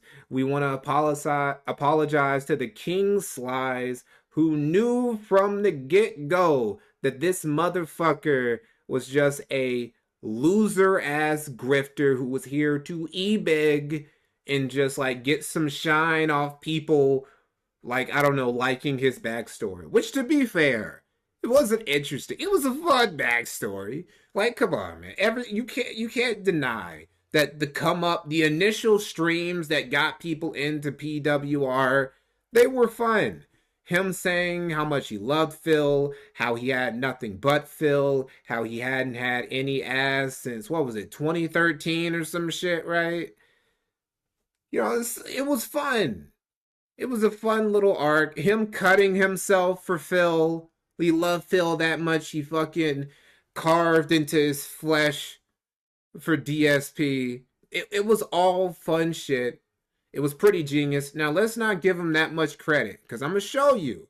Because he's going to, well, we'll let him speak for himself, but he's going to tell us a lot of stuff that simply, when you know what the story is, you go and you're like, the math ain't mathin'. We have some receipts that counter the narrative you're trying to present to us, PWR. Now, getting back to our guy, first thing you want to check with PWR is we want to check the numbers. Again, just like with Burger Andy, we look at the numbers. They aren't looking too hot. It's not looking too hot for our guy. C-, that's actually pretty hard. In my experience, to get like a C- on Social Blade, usually they'll give pretty much anybody a C so long as your channel isn't dying. But his channel is dying, right? Like, he's losing subs. He's losing lots of views. Like, he gained a couple, mostly because of the crash out streams. This is a thing about PWR. He's been doing these crash out streams lately. because he desperately wants to recapture the initial fire that got him popular in the first place. Mikey, switch your stream chat to all comments, not top. Hold on, is it? Is it not already? Is it not already at like all comments? I thought I put it on live chat. I don't know. It seems like live chat and the chat that I see right here are pretty much the same. I think I actually did that. Somebody actually gave me that advice a few streams ago, and I was like, you know what? Yeah, I should stop just putting top chat on. I think I did it. But if you guys think he's wrong, then why he looked like a younger Dave Moscato? Oh shit! You know, you actually put it out. I can see it. Maybe it's just all balding white guys with glasses who have like drug problems. Kind of all have the same like look about them, same physiognomy. So yeah, he's not doing so great. Channel's not doing so hot. YouTube channel wasn't doing too hot. Wait, what was it? Damn, where did that go? Where did that go? It was something about, oh yeah, his kick. So before he got banned, wait, hold up. I'm not supposed to look at this. Okay, I was supposed to go in a certain order. Usually I have this bit more organized. So this is what his total revenue, right? So this isn't all he's made. PWR, according to his own words, has made like 30K, right? He's made like 30K. That's what he claims about that. And he says his total revenue, his total super chat revenue is like over $20,000. But as we can see over here, the gravy train, it dried up. Everybody's done because they got tired of the gimmick, basically, right? They got tired of it. And yeah, I'm pretty sure this is from Kick right here. Yeah, this is from Kick, his Kick account that he says owes him $100, but that's lost now, which isn't how that works. I'm pretty sure that if you get banned, but like you still made money, they'll still send you that final check. So, but then again, I'm pretty sure he was like either super drunk or on drugs or both when he said that. So he probably just doesn't know how this shit works. So what we're going to do now is we're going to get to PWR. And first, let's point something out. That PWR, he was always a grifter. He always has been grifting, as we can see in this early clip. Hold on. Do I not have that on? I don't. Subscriptions up here. Let's help me get to 1,000. Because, like, it sucks. Because I applied for a job at Walmart. And then while I was streaming, my mom comes in and is like, oh, Walmart called. Are you going to take the phone? I was like, I'm streaming, dude. Or I wasn't streaming, but I was getting ready to stream. I was like, this is going to be my career, dude. Dude, this is hard. Yeah, so from the beginning, it's like, I don't want to get a regular job. I want to stream. I want to be a pro streamer. I want to be a professional streamer. That's what I want my career to be. Now we have some select clips over here from Laura Diaz and one from Ames, and then we're going to end on the call that PWR made to RTU. Right? And then after that, we're going to get to some shit, right? We're going to get to some shit that shows you that PWR wasn't being the most honest about what he was saying when it came to the fact that he was just grifting, right? Well, he's going to try and pull a king snake. He's going to try and pull a king snake and say, oh no, I planned this from the beginning. No, it's not going to add up like that. Real fans. Before I say anything, before I say anything, the one thing I do want to say is thank you to the real fans out there. Let's hear it for the real, genuine Armaniacs, the real PWR fans that have been along on this journey, that, you know, aren't here to involve themselves in this movement of hate. You know, I really do love you guys. I really do. It's been really challenging because when I think of leaving this career, I think of the real fans, the ones who want to be here, that want to sacrifice their time to be here. So before I get into tonight's topic, I want to make sure I thank those individuals. I know they're here tonight and tomorrow. I'm actually going to be doing a stream for the fans. It's going to be reuniting myself with my childhood game with my... Okay, this is one of the cues. This is one of the things that's going to give away what he says at the end of this. Not the end of this video, but like when he gives his final King Snake rant.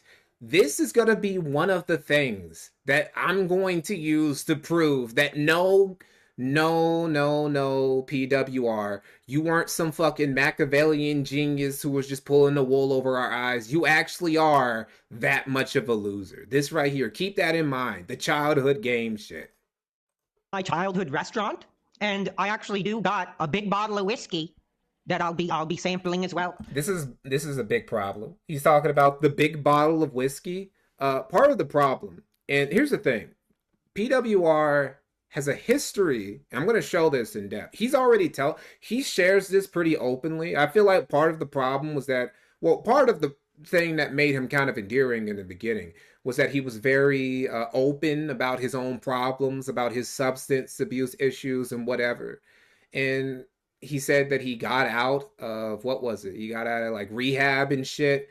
Now, part of the reason why getting noticed by the Kino Casino was one of the worst things that could have possibly happened is that he got a lot of money. He got a lot of money while being like a recovering junkie, basically. And the worst thing you could ever do for a recovering junkie is give them lots of money and give them the means to get away from a support system that was keeping them from abusing as hard as they were before. That being PWR's mother, right?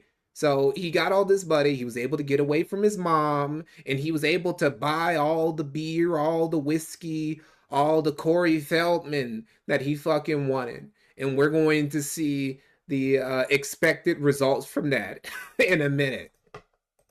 To enter the next portion of my career. I think it's going to be emotional, so we'll be doing that tomorrow around 6 o'clock. If anybody is interested in spending that time with me, then unfortunately I will be preparing for this trip I'm going to be taking, where I am going to be starting this expose, this novel, and I'm gonna really, I think, you know, it's really emotional what I'm going to do. I'm going to expose this culture of abuse, this culture of hate, and I'm going to make it public. I'm going to do everything I can to take the sacrifice that I've given in doing the streaming and really try to make a difference. You know, try to be the one person that finally stands up and says, this is wrong. You know, this is wrong. So tonight what I am doing is I am announcing this campaign against this culture of abuse. And that really is what it is. It's a campaign. It's war now. You know, it's gone beyond laughing and joking and, you know, little shots here and there or whatever.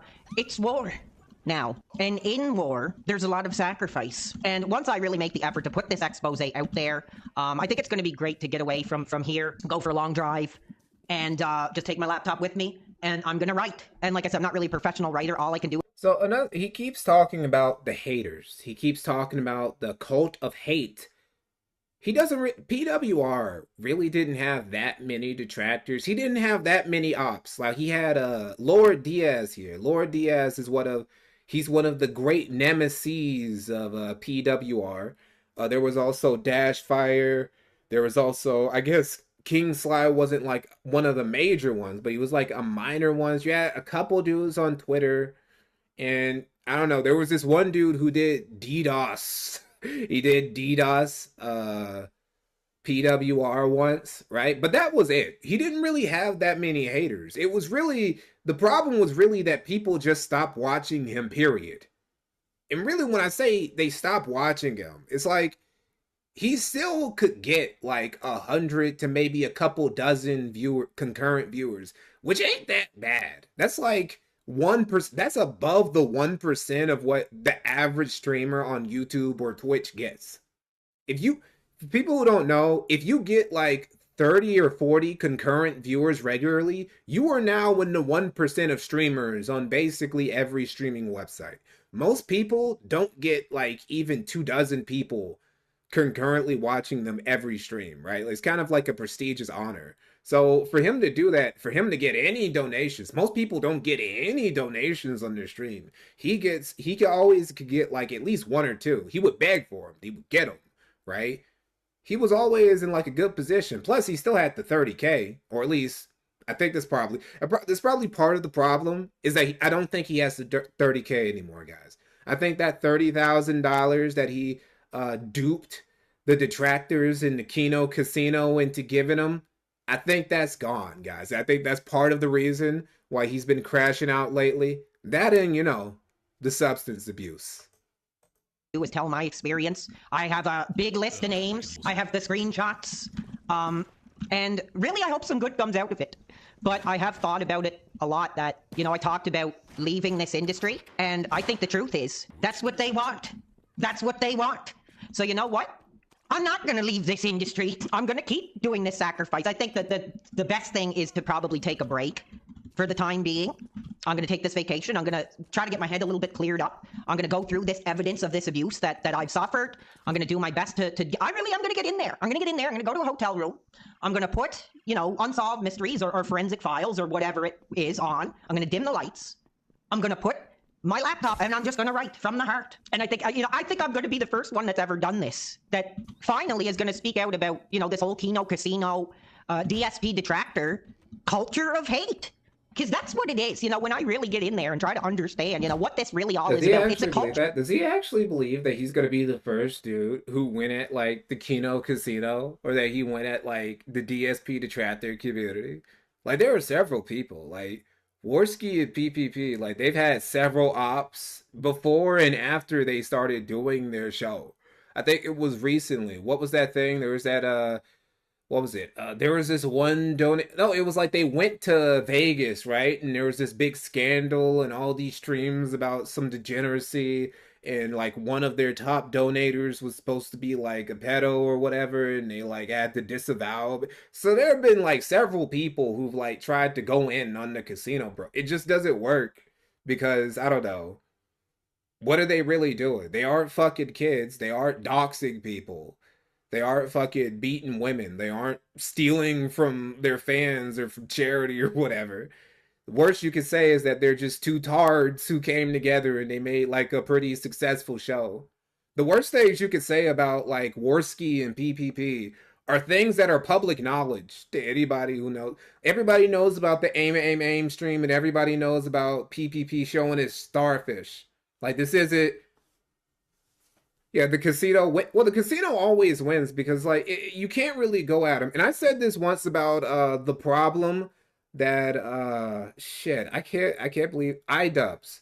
The problem that iDubbbz had with the casino was that none of his usual woke scolding tactics works against people from the sector. It just doesn't. Like, being in the sector, you get one superpower, and that's that you're immune to people outside of the sector trying to take you down for like, I don't know, moral reasons. This is why if I do a documentary about anybody from the sector, including Ralph, it's not going to be like some exposed video because you can't expose somebody from the sector. It's just going to be me making fun of them for a couple hours. So what is he talking about? I'm going to expose the casino and the detractors. What are you talking about? Culture of hate. And I've been used as a weapon of war to cultivate that hate, to cultivate that viewpoint against another individual. And no more, you know, no more stupid effing. Yeah, you better effing run. Executed. Pretty cool. But I think it's time to make people realize, you know, these communities, like this Kino Casino, like these DSP detractors, you know, they like to pass it off as fun and games. But there's lives involved. There's abuse. There's hatred. And I felt the brunt of that just by simply being a fan, you know, who wanted to come forward, wanted to celebrate somebody that I thought, you know, really had something to say. And the truth is, now, maybe it's not about celebrating Phil. It's about ending a culture of abuse, ending these platforms that are based on exploitation and, you know, hurting people's feelings. And like I said, when all is said and done, when I've had my chance to have my say in this expose, of course, I'm going to have to look at avenues to get it public. I have to really make a challenging decision. I have to make a challenging decision that if I can't take these people down, then there's a final solution. There's a final solution that I'm planning on, that I'm thinking about, that I'm really trying. Final solution.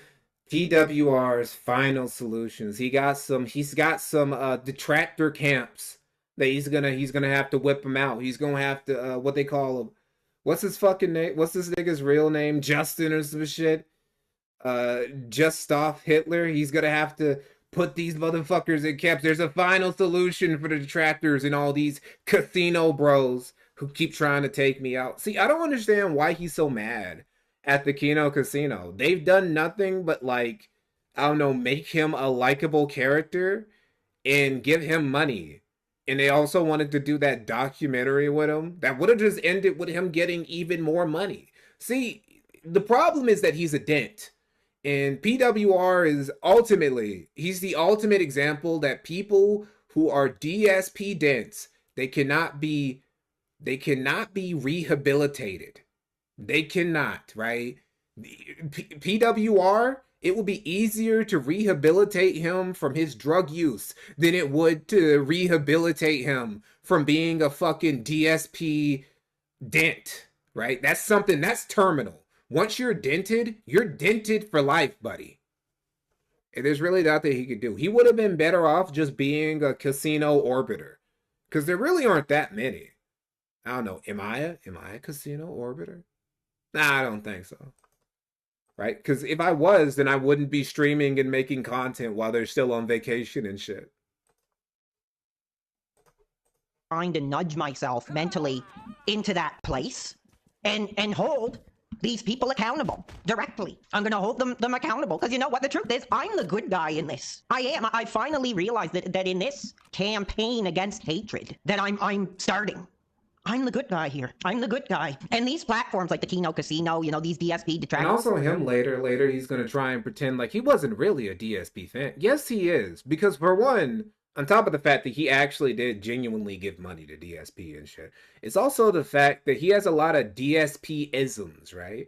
And not just like the regular lolcow-isms where like the lack of self-awareness, the narcissism and shit like that pretty much every lolcow has. He has a lot of things where he talks and just acts and behaves like DSP would. He's got a, like, in a way, an inferior version of Phil. See, the initial gimmick with PWR is that he was Phil but better, but as time has faded, you know, he got that money, he got back on that fucking Corey Feldman and whatnot. We've realized that no, he actually is an inferior version of Phil. He's an even more dented version of Phil. He just admitted, yo, what's up, Reaper? He just admitted he was a DSP last Friday, WGen. He called RTU. Oh, yes, yeah. He loves Phil. No matter what he says. They're the enemy. They're the enemy that need to be, well, I can't say what they need to be. Oh, no, they sabotaged my career. That's what they did. They sabotaged my career. And I'm no longer, you know, I'm going to be honest and say that there were some kind things said to me in relation to my career. That is true. But the truth is, they sabotaged my career. They tried to monopolize their fan base in regards to my content. His career didn't get sabotaged. What it was is that he was never supposed to be that popular in the first place. Right? Like, he only got views because he got, like, a bigger show. It was like a patronage system, right? Like, a bigger show gave him some shine. So people came over and, you know, they were fascinated by the gimmick of the super obsessed DSP fanboy Dent.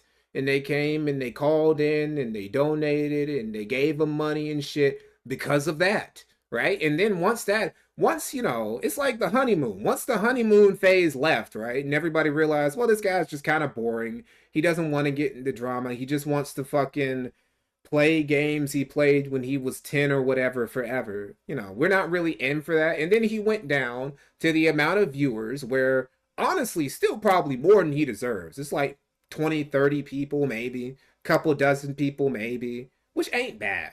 You know, which really isn't bad for the average streamer. He went down to the level he was supposed to be, and he couldn't handle it. Probably because, I don't know, he's living above his means. He moved out when he wasn't supposed to, and he has bills that he can't afford, and a lot of the money is gone, and he's never gonna get it back. And, you know, also he's back on these substances that he kicked before he went to rehab for, and he needs to pay his dealer. Probably. There's probably a very angry dealer who's just hovering over PWR's back like he's fucking Bossman Jack that he has to pay very soon. Content and put all these ideas out to their viewers that oh, we're going to do this, we're going to do that, we're going to do this, and then I have to deal out with the fallout of that crap. And it did immense damage to my career. It really did. You know, they tried to monopolize and devalue my brand, and I'm not tolerating it anymore. I'm not going to pretend that they did anything, any sort of good for me. And they are the enemy. Their whole platform, their whole means to success is hatred, is abuse. And you know, the fact that I came forward as a fan of that other 3-letter product gave me success. But why did it give me success? Because it was based on hatred. It was based on abuse. And it was based on the fact that these... Mikey, do you think PWR will die from substance abuse? I mean, it's not impossible. It's not impossible, especially when you have somebody who's a fucking chronic user and somebody who's in and out of rehab like he claims he has been, right? It's not impossible. I said this earlier in the stream, and I'm not really I was like half joking, but the Kino Casino allowing him to get as much money as he did in that short amount of time really was like one of the worst things that could have happened to a dude who just got out of rehab. It really is the worst. Like, imagine you have this dude just been getting drunk and doing all sorts of shit. He gets out, you give this dude like 10, 30 stacks. How you think he gonna act? How do you think this is gonna end for him? It's gonna end badly. That's how it's gonna end. F and DSP circle jerkers are so desperate to spread hate and abuse that the minute, you know, I started engaging in that hatred and abuse, I blew up. And that was this vein of reality that I tried to show, that I tried to prove, that I was essentially a tool to cultivate this hatred, and no more. They're going to be exposed. This whole DSP and it's like I said, it's not about DSP anymore. It's not about DSP anymore. It's about hatred. It's about abuse and these communities that foster this abuse. That's what this has become now. And like I said, I'm the good guy here. I'm the good guy here. And they're gonna find out what this abuse can lead people to do. Now, I can't go too much, I can't say too much, but I do have a final solution. If I can't take these people down directly, then there will be a major sacrifice that will need... What, are you gonna fucking throw some version in like a bonfire or something? What sacrifice? What sacrifice could there be? What is he talking about? He's gonna do some cult shit. He's gonna sacrifice a lamb, to sacrifice a child to Moloch, to kill the detractors. To be given in order to finally expose this hidden hate community full of hatred that they like to hide in. They like to hide in, but they're all gonna go down for this. They're all gonna go down. Like I said, first working on my major expose. It's gonna release names. It's gonna release content that I have directly received. Like, we're talking death threats. We're talking homophobia. We're talking every form of hate that you can imagine. And I'm going to absolutely expose it for what it is. Because it's not fun and games. You know, these... Didn't you threaten people? Like, he early on into his career, he made several, like, death threats to people, right? Like, I remember that. I remember he did something like, yeah, that's gonna be your fucking head, right? He was threatening to kill somebody, fucking break something over their head, stab them and shit. Right? This is probably back when he probably got on drugs like way earlier than we thought he did. It was probably way earlier than that and shit. So yeah, he's talking about death threats. You have actually threatened people on your live stream, bro. F and DSP detractors, they just like to wipe their hands and say, oh, it's just fun and games, but it's not. And I'm just going to say it right here, and it's hard to say this because I really do love the real fans, but I robbed the DSP detractors. I screwed and I robbed the Kino Casino just to prove a point that these people want blood, that they want... And this is proof. To me, this right here is like the ultimate proof. This is like the early proof that he really is a dent. He really is a true and blue Dark Side Phil fan. Because there's no reason for him to burn the bridge with the gravy train that is the Kino Casino fan base. Other than the fact that he loves Dark Side Phil and he hates he hates how they did him in the end. He hates how they fucking shat on him and did all those streams on him and how they how they became some of his biggest detractors. There's no other motivator for them to hate him, for him to hate them other than that. It had to be because like Why are they going at Phil? Phil didn't do anything. It's the only reason. It's because he's a DSP detractor and he got up in his feelings. To be torn down to the lowest. That they used me as a weapon of war against... Yeah, or the coke. Or the coke. Somebody that I see as a hero. Maybe not so much now, since I've seen more what the modern dark side Phil is really all about. But we're talking people here. And like I said, I'm the good guy in this. My hands are clean here. I know that I'm a good person. I know that I'm almost taking on this Herculean task of ending this DSP detractor community. But if I can't do it individually, then as I'm saying, I have a final solution in store that's really going to make a statement. And I am going to be absolutely sure that the full story is told, that the full sacrifice is understood, and a lot of people are going to be looked into because of this. And their whole campaign of abuse will end. And if I... So we're just going to move on to our next video here. And, we're just going to move on to our next video.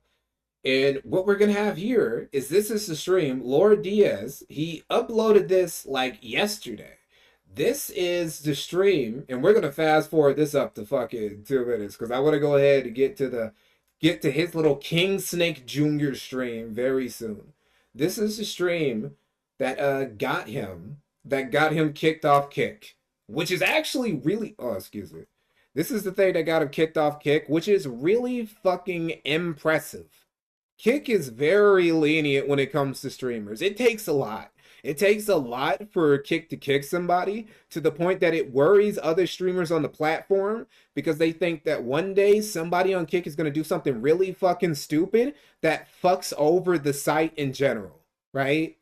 So here we go. Here goes the crash out stream. Now, just to remind you guys, the reason why he's been doing a lot of crash out streams recently, partially because of the drugs, but also partially because he keeps trying to recapture the fire.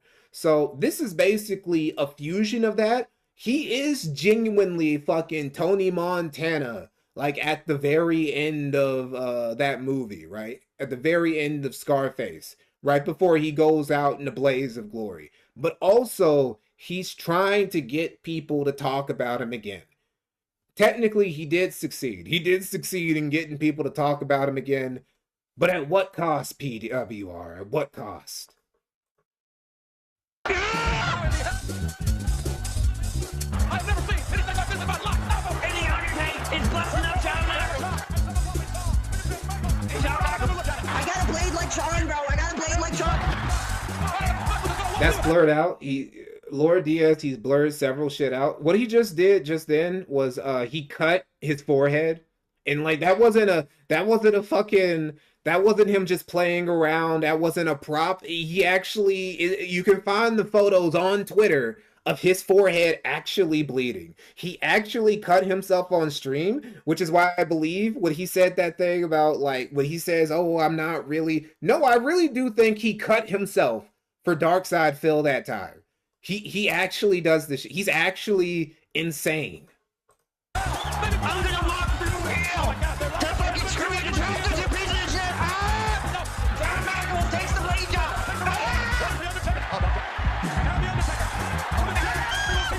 Baby, cutting, slamming, the bleeding on the tree, baby.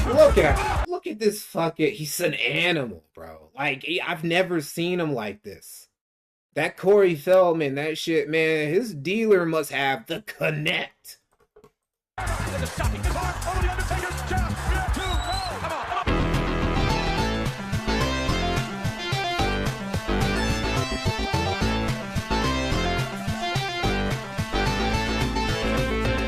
you can actually see, if I close, if I get, hold on, excuse me.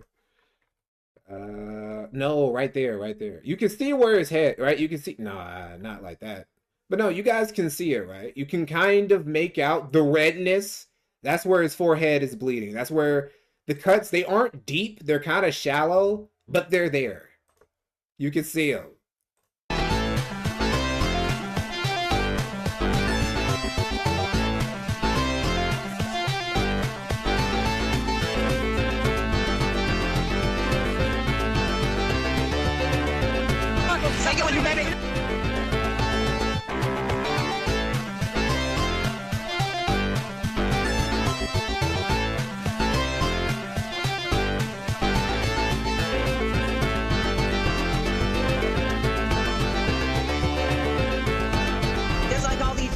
motherfuckers pieces of crap.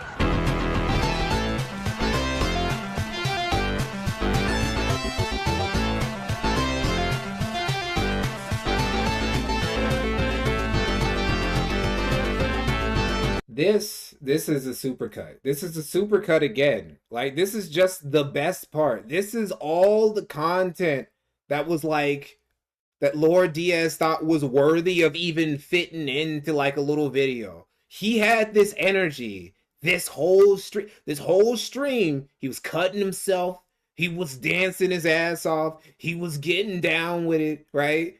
And I don't know, I've seen him turn up sometime in stream. I ain't ever seen him act like this. This was a whole nother type of PWR. Yeah, he did this shit for hours. And he never slowed down.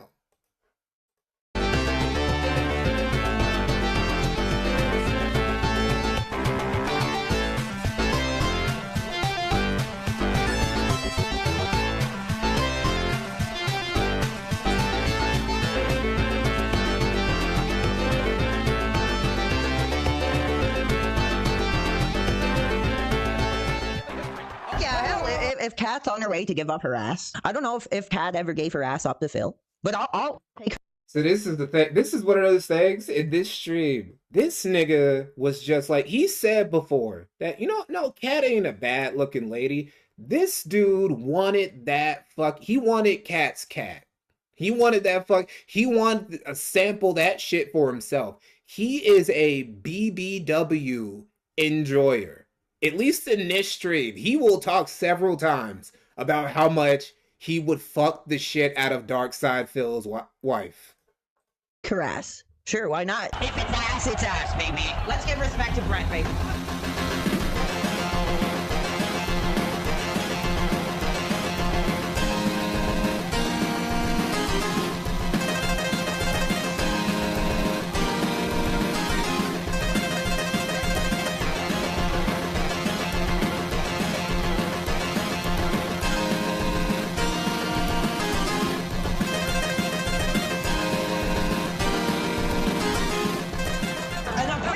Sunglasses on to Skaves out tonight.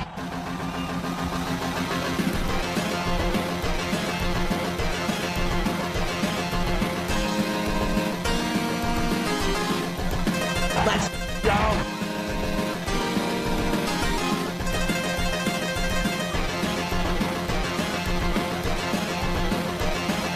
But ain't nobody ever in life gotten this fucking excited for watching wrestling. Not even the people in the audience are fucking getting turned up like PWR is. I have an older sister. My eldest sister, she loves wrestling. Like, she's been obsessed with wrestling since I was a fucking kid and shit. And I've seen her go crazy and shit for like some big matches. I've never seen her act like this. Probably because she didn't have the same, the same sugar that got PWR here so motivated, so amped up. Yeah, we got Sean, we got Brett, baby. All right, who's got the 10 subs for the whiskey shot? And he's got whiskey too. He's got everything. Bro is living like a fucking kingpin, just up here in his fucking penthouse and shit. He's got the Corey Feldman. He's got the whiskey. Bro probably got some edibles too.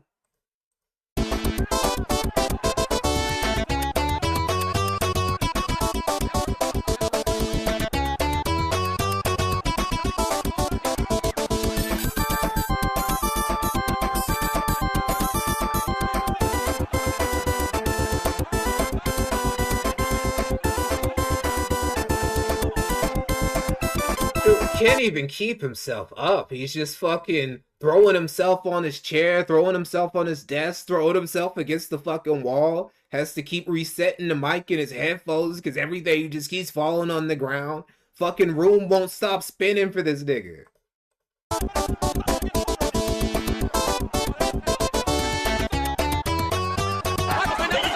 Are screwing my career, baby. Hold on. The detractors, whoever wanted to get one on PWR, you're getting it right now. He's He's fighting the detractors. He's fighting all of the detractors at once. He's fighting Lord Diaz. He's fighting Dashfire. He's fighting the Kino Casino. He's fighting all of his detractors at once in his mind.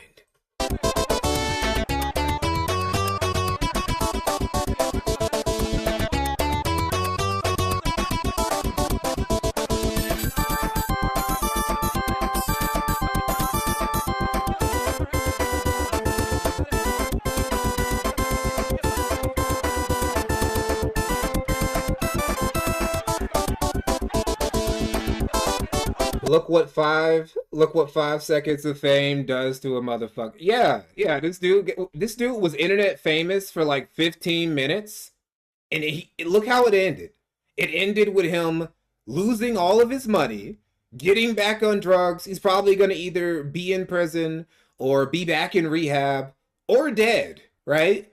This is what some people can't handle it. Some people just can't handle being Hollywood for a couple months, right? Like, this has been the most, you gotta think, the trajectory this dude's life has taken in like the last year is probably the most insane ever. This dude went from being a 30-something loser man-child, still living with his mom, to having like tens of thousands of dollars, getting back on coke, drinking every day, playing video games all day, all night, and just finally crashing out on stream. And he's still a man-child. That part hasn't changed.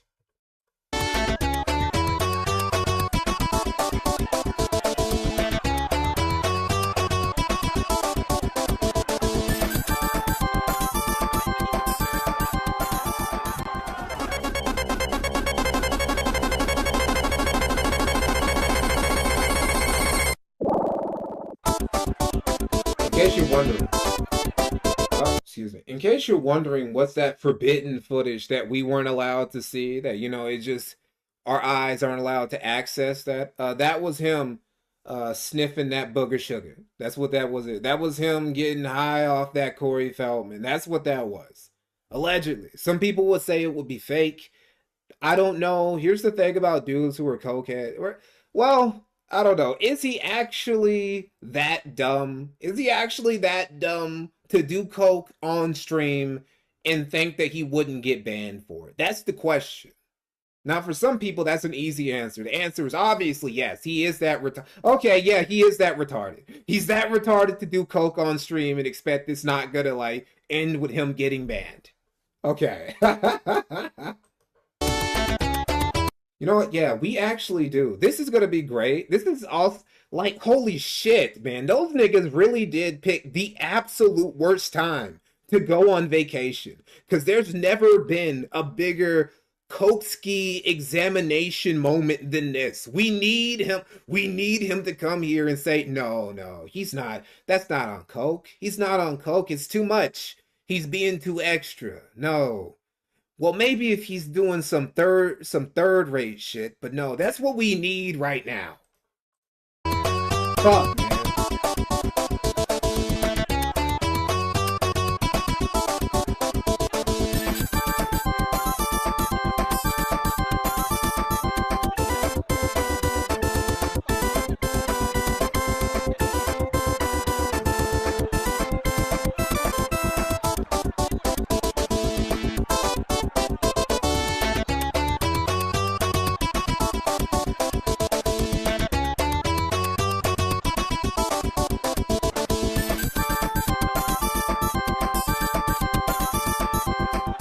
Oh, wait a second. I screwed up the track here. Hold on.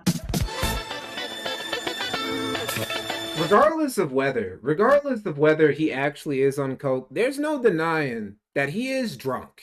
He is drunk out of his fucking mind. He's a worse alcoholic than Phil. Phil can actually keep it kind of somewhat together. Enough for him to, you know, at least beg efficiently on his stream. He can't even do that. PWR can't even do that. He left beg mode. He gets drunk and he can't even beg right.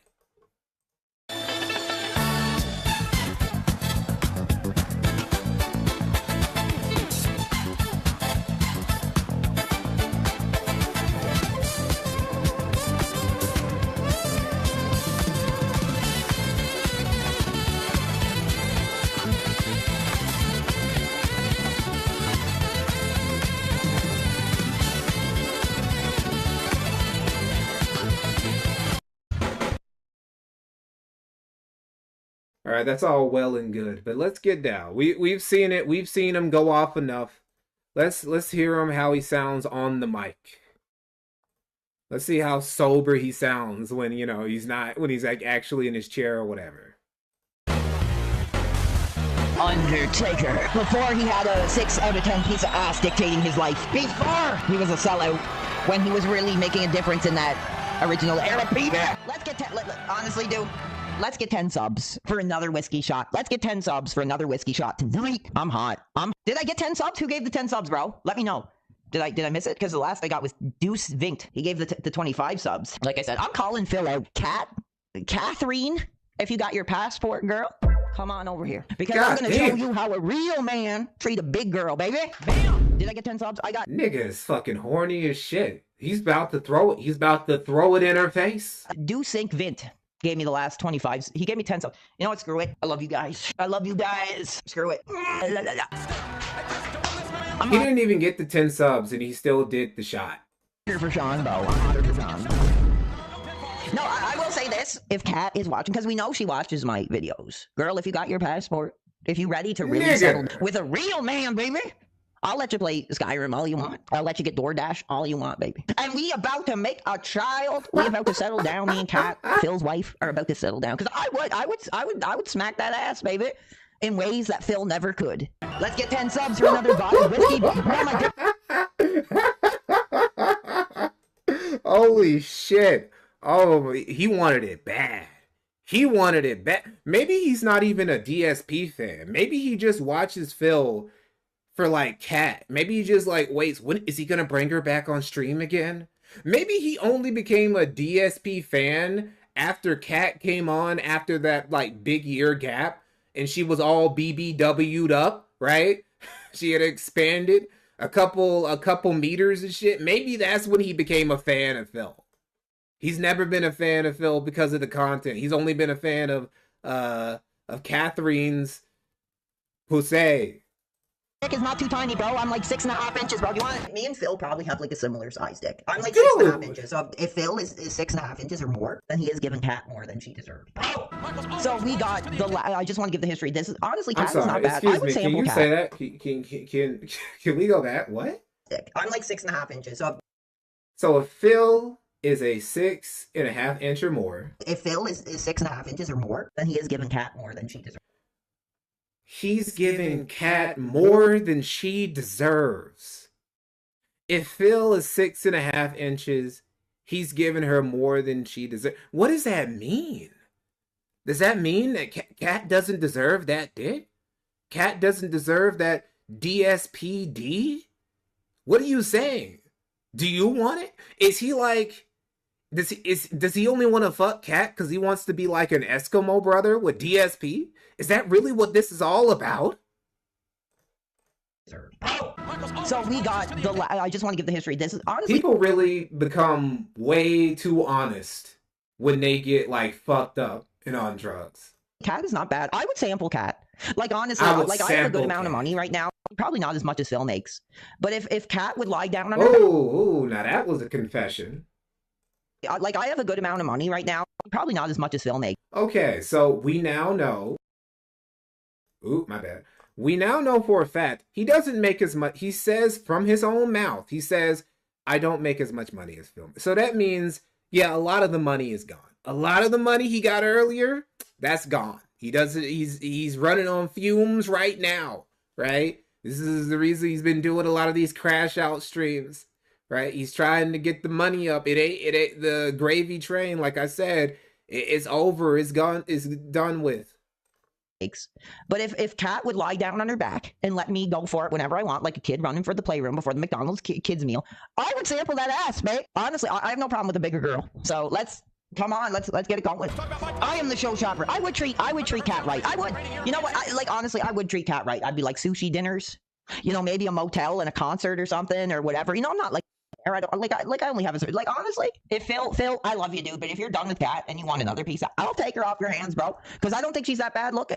I think she can handle the 6.5 inch cock. What do you think? I gotta take a piss and I'll be right back. You guys let me know what you think. I've never seen. We've had a lot of people, right? So this is true, right? This is why there's no such thing as a femcel, right? There are no femcells, right? There, you can take the biggest, the ugliest. There's always gonna be some PWR just waiting in the wings, just waiting for their chance to smash. Like, oh shit, I would tear that fat ass up, man. I've been waiting to get in them walls. Those walls gonna speak to me. There's a PWR for every fat woman, every ugly woman, every woman that doesn't shower, every woman who like lives out of a fucking alley, lives out of a box. Every woman has a thirsty motherfucker like this who is willing to do anything to get one shot. I don't give a shit anymore. Listen, the mainstream platform seems to let me get away with a lot, so I'm gonna get away with my Andy Worski, baby. I'm gonna get away with my Andy Worski, bro. We're gonna do it Andy Worski style. Oh, 1 second here. Fuck. Hold on a second. I'm done, bro. The thing is, when you get this shit in Canada, one thing I will say, it's hard to hold on. It's hard to actually get it snorterized here. So I'm gonna get my Andy Worski on. We're celebrating Sean. Here, hold on. I got it off a bitch that I never sampled, but she can get some pretty good. She can get some pretty good Corey Feldman. I never sampled it, but it's hard to break up. So hold on. Here we go. Here we go. So my Keno Casino. You guys are wondering what all that stopping and shit. That's not me. It's not me. It's the video. For you boys here. Hold on. Here, I'll like literally here. I'll let you look. There you go. There you go. Woo! Is that He's showing it to us. Holy shit. The Keno. Bro, this is why so many people are like, it has to be fake. It has to be. He's playing a character. There's no fucking way, right? There's no way he's that fucking stupid. He's that insane. But he probably is. This is probably 100% authentic, right? Boys would know it. Like, I could, like, honestly, I like the Keno guys. I do. I don't agree with them business-wise, but like PPP, for example, I think PPP is hilarious, and he's funny, and he's smart, man. I really do. But I do not like how they screwed my career. But if I had a chance, like, dude, if I had a chance to do something with, like, Keno Casino, I would do it 100%. I like those guys. I really do. But outside of the business, I don't. That's not true. That's actually not true. He had a chance. He had a chance to do the documentary. They, like, asked him. They were going to pay him money. Hold up. Actually, on second thought, that actually might be me after all. That actually might be me after all. Sorry, guys. Okay, I think I got it fixed. Yeah, I got it fixed. All right. Yeah, that was kind of me who was doing the skipping and shit. But no, yeah, you had an opportunity to do that documentary with the Keno Casino, and you said no. They were going to give you money. They were going to give your mom. That's probably the problem. The problem is that they were going to give the money to his mom, and like he didn't do that, right? He probably wanted the money himself, right? It's like, yeah, but for $1K, right? It was $1K. You give somebody like $1,000. I'll give you $1,000 if you just let us come and fucking film your house and just have a fucking interview with you. He doesn't even deserve that much. Also, you know, he was getting all this money. He got tens of thousands of dollars in this like whole saga. So he probably thought, man, that ain't nothing. Man, I could make that in a day. And then he couldn't. So now it's like, well, I would actually love to do some content with him again. Yeah. They asked him to do the doc, investigate JF. Yeah, that would have been cool. That would have been a good arc if he would have like gotten to JF, because JF would have had no way of dealing with this weird ass fucking Canadian and shit, right? Well, hold up. JF is Canadian too. It would have been a fun little arc, but he didn't want to do it. He didn't want to play ball with anyone. He wanted to take his ball and go home, and he got the results he got out of that. Oh, I'm gonna show you exactly what you're all about here. I'm gonna show the Keno Casino what they're all about. Here we go. Look, watch this. Oh, yes, Shawn Michaels, baby. I'm doing it, Shawn Michaels. Yes, look. This is the alternative. Look, screw all the degenerate effing alternative. Like, I like those guys, man, but I don't like their business, man. But if I was like partying with the Keno guys, I guarantee it'd be a fun time. Honestly, I guarantee if me and PPP and Andy were snorting the blow, we'd probably have an amazing time. Look at this. Look, I'm not even joking. I got this off a piece of ass that I didn't have sex with, but can get the shit. So hold on, I'm just busting it up. Because whenever you bust it up, what a confession. What a confession. Yeah, I got this off a piece of the ass. She didn't let me hit, by the way. It was like, why'd you have to mention that part? It smells really nice. It smells like gasoline, but it's all chunky, bro. So we're doing it, Keno Casino. We're doing it PWR style, baby, because we're the ones who actually risk our careers to do this shit. So here you go, baby. Here it is. Look, I'm showing it. Kiwi Farms, Keno Casino, whatever you want. Yeah, Shawn Michaels, baby. There it is. So screw all these pieces of crap. Let's continue on with our Shawn Michaels night here, bro. That dude, like, apparently, Apparently, I don't even know where my shirt is. I'm gonna put my shirt back on. But apparently, that's what ended Sean. He lost his shirt. Let's get some subs, bro. The casino asked for subs, so why can't I ask for subs? Let's get some subs. Let's get some subs for a dirty ass bag, bro. I don't care. I'm just like done, man. I'm so finished with this shit that if I had to go back to drugs, like fuck y'all. Y'all piece of shit. And we're gonna do some big business, bro, that you will never do. I'm gonna take my last line here. Piece of shit. I'm gonna dump this out here. Hold on. I am finished. No, I'm not. I'm never finished, bro. I will never be finished. You rip some lines. Hey, I appreciate that, man. Because I'm a pretty chill dude to do the shit with. The thing is, in Canada, this shit is so pure. I had to crush it with a... Hold on. They're all pieces of shit. Honestly, they're pieces of shit, bro. And I don't give a... I have enough to... Like, I do know this piece of ass. And she's actually a pretty not bad piece of ass. But she doesn't have, like, sex with me. But she does get me shit. Why does he have to keep mentioning that? Why does he have to keep bringing that up? Why do you keep bringing up why do you keep bringing up women who you can't have sex with? We didn't need to know that. That's a weird detail to add. And she got me some. And it's pretty nice. Look at this. Look at this. Hold on. There you go. So all he you keeps showing it that want to support the casino. Why do you keep trying to show it to us? We saw it the first time. He shouldn't have showed it to us the first time, but he has to keep like showing and re-showing it to. He shows it to us like 8-9 times in this fucking straight. Here you go. We're celebrating Sean, bro. We're celebrating Sean. And if I want to get through this, Germis Farm. Thank you, bro. I appreciate that, man. No, I'm not gonna say F the casino because the truth is, like, I do like Ashton. I don't know much Andy, to be honest, but I like Ashton. I think he's funny. He's hilarious, man. He's smart. Ashton is a genius when it comes to screwing these detractor pieces of crap. He's like the godfather of screwing the DSP community. He is. And I like Ashton. And to be honest, man, I would like nothing more than to meet up with Ashton, man, and have a couple beers and be like, dude, like, what do we do to take this to the next level? I like Ashton. And it sucks because the truth is, I don't think, like, I actually got a message from him not long ago. And the truth is, I didn't read it because it was my fault because they asked me to do something with them and I took it the wrong way because they wanted me to do something. And I will say it, I don't give a to be honest anymore. They wanted me to do something where they wanted me to dress up as like an RCMP officer and go to like a PEI potato museum. And I didn't take it the right way, to be honest. And he messaged me and he was like, oh no, man, we would have like AI'd you or something. I was like, man, like, I was like, I fucked that up. He is hilarious, man. And the truth, what the fuck? We would PEI potato museum, and I didn't take it the right way, to be honest. And he messaged me, and he was like, "Oh no, man, we would have like AI." Whoa! What? He's just gonna cut the line. He's just gonna cut the lines right here, like right here in the middle of the stream. Holy shit!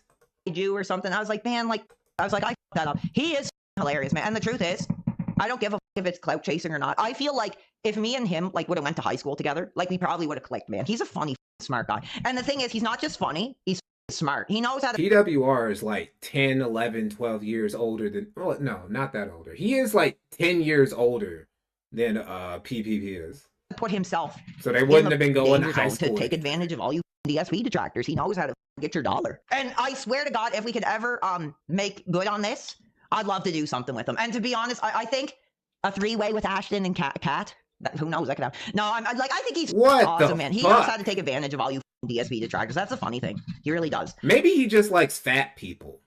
Maybe that's what it is. Maybe it has nothing to do with like Cat. Maybe he just likes fat motherfuckers.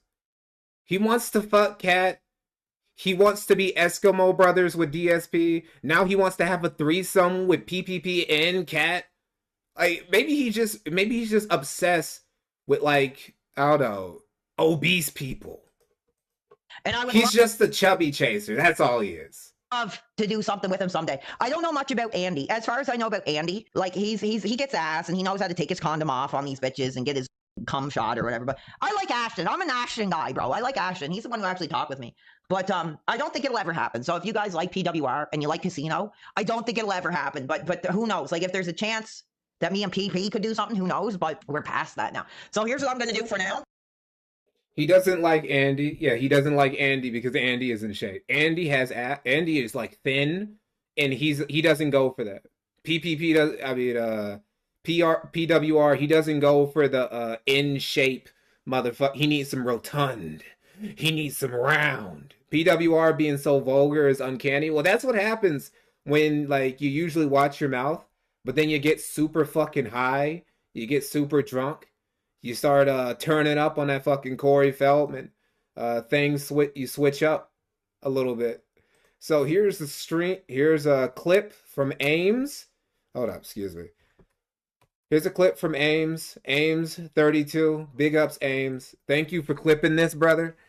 You're another one of those soldiers who makes this way easier for everybody else. He's probably jealous of Trusky. Yeah, he probably is jealous. He's jealous Andy got to do coke and it didn't like completely ruin his life.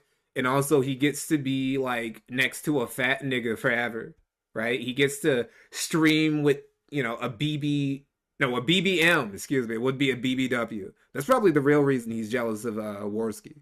He wants access to PPP. So we got revealed a lot of things. We got revealed that he's back on the booger sugar. He's drinking a lot. He's taking shots. He doesn't even get paid to take the shots, and he takes them anyway. We also got revealed he's horny. He wants DSP's wife. He wants cats. He wants to get up in them walls. He also possibly wants to get up in PPP's walls. And he's just generally crashing out, right? And he regrets burning the Kino Casino bridge, right? So now in this video right here by Ames, he's going to tell us all how it was all fake, how he pulled the wool over everyone's eyes. He's just going to go on his own little king snake type shit. And actually, before that, hold up. I really got to piss, so give me a second. Give me a second.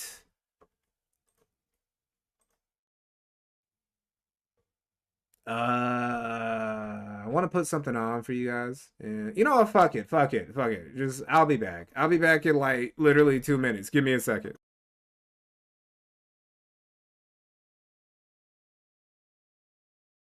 A minute, not 2.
All right.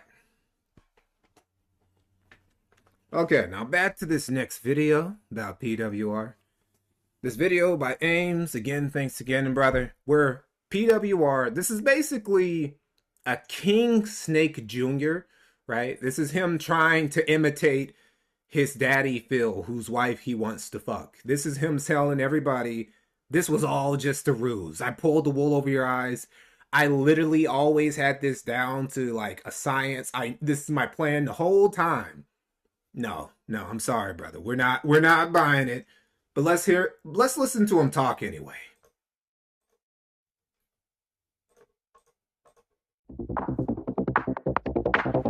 Actually, hold up. This actually isn't that long. It doesn't actually justify. Let's listen to him at normal speed. And let's listen to him at 125 speed. Yeah, sure. We're not getting any contributions, so fuck them all. I'm gonna be 100% honest. When I got out of rehab, I was fucking broke. I had fucking nothing, and I had my apartment, and I had my fucking animal, and I was like, how could I make some money? Like, how could I fuck people over? How could I fuck over like a stupid as fuck community to make some money?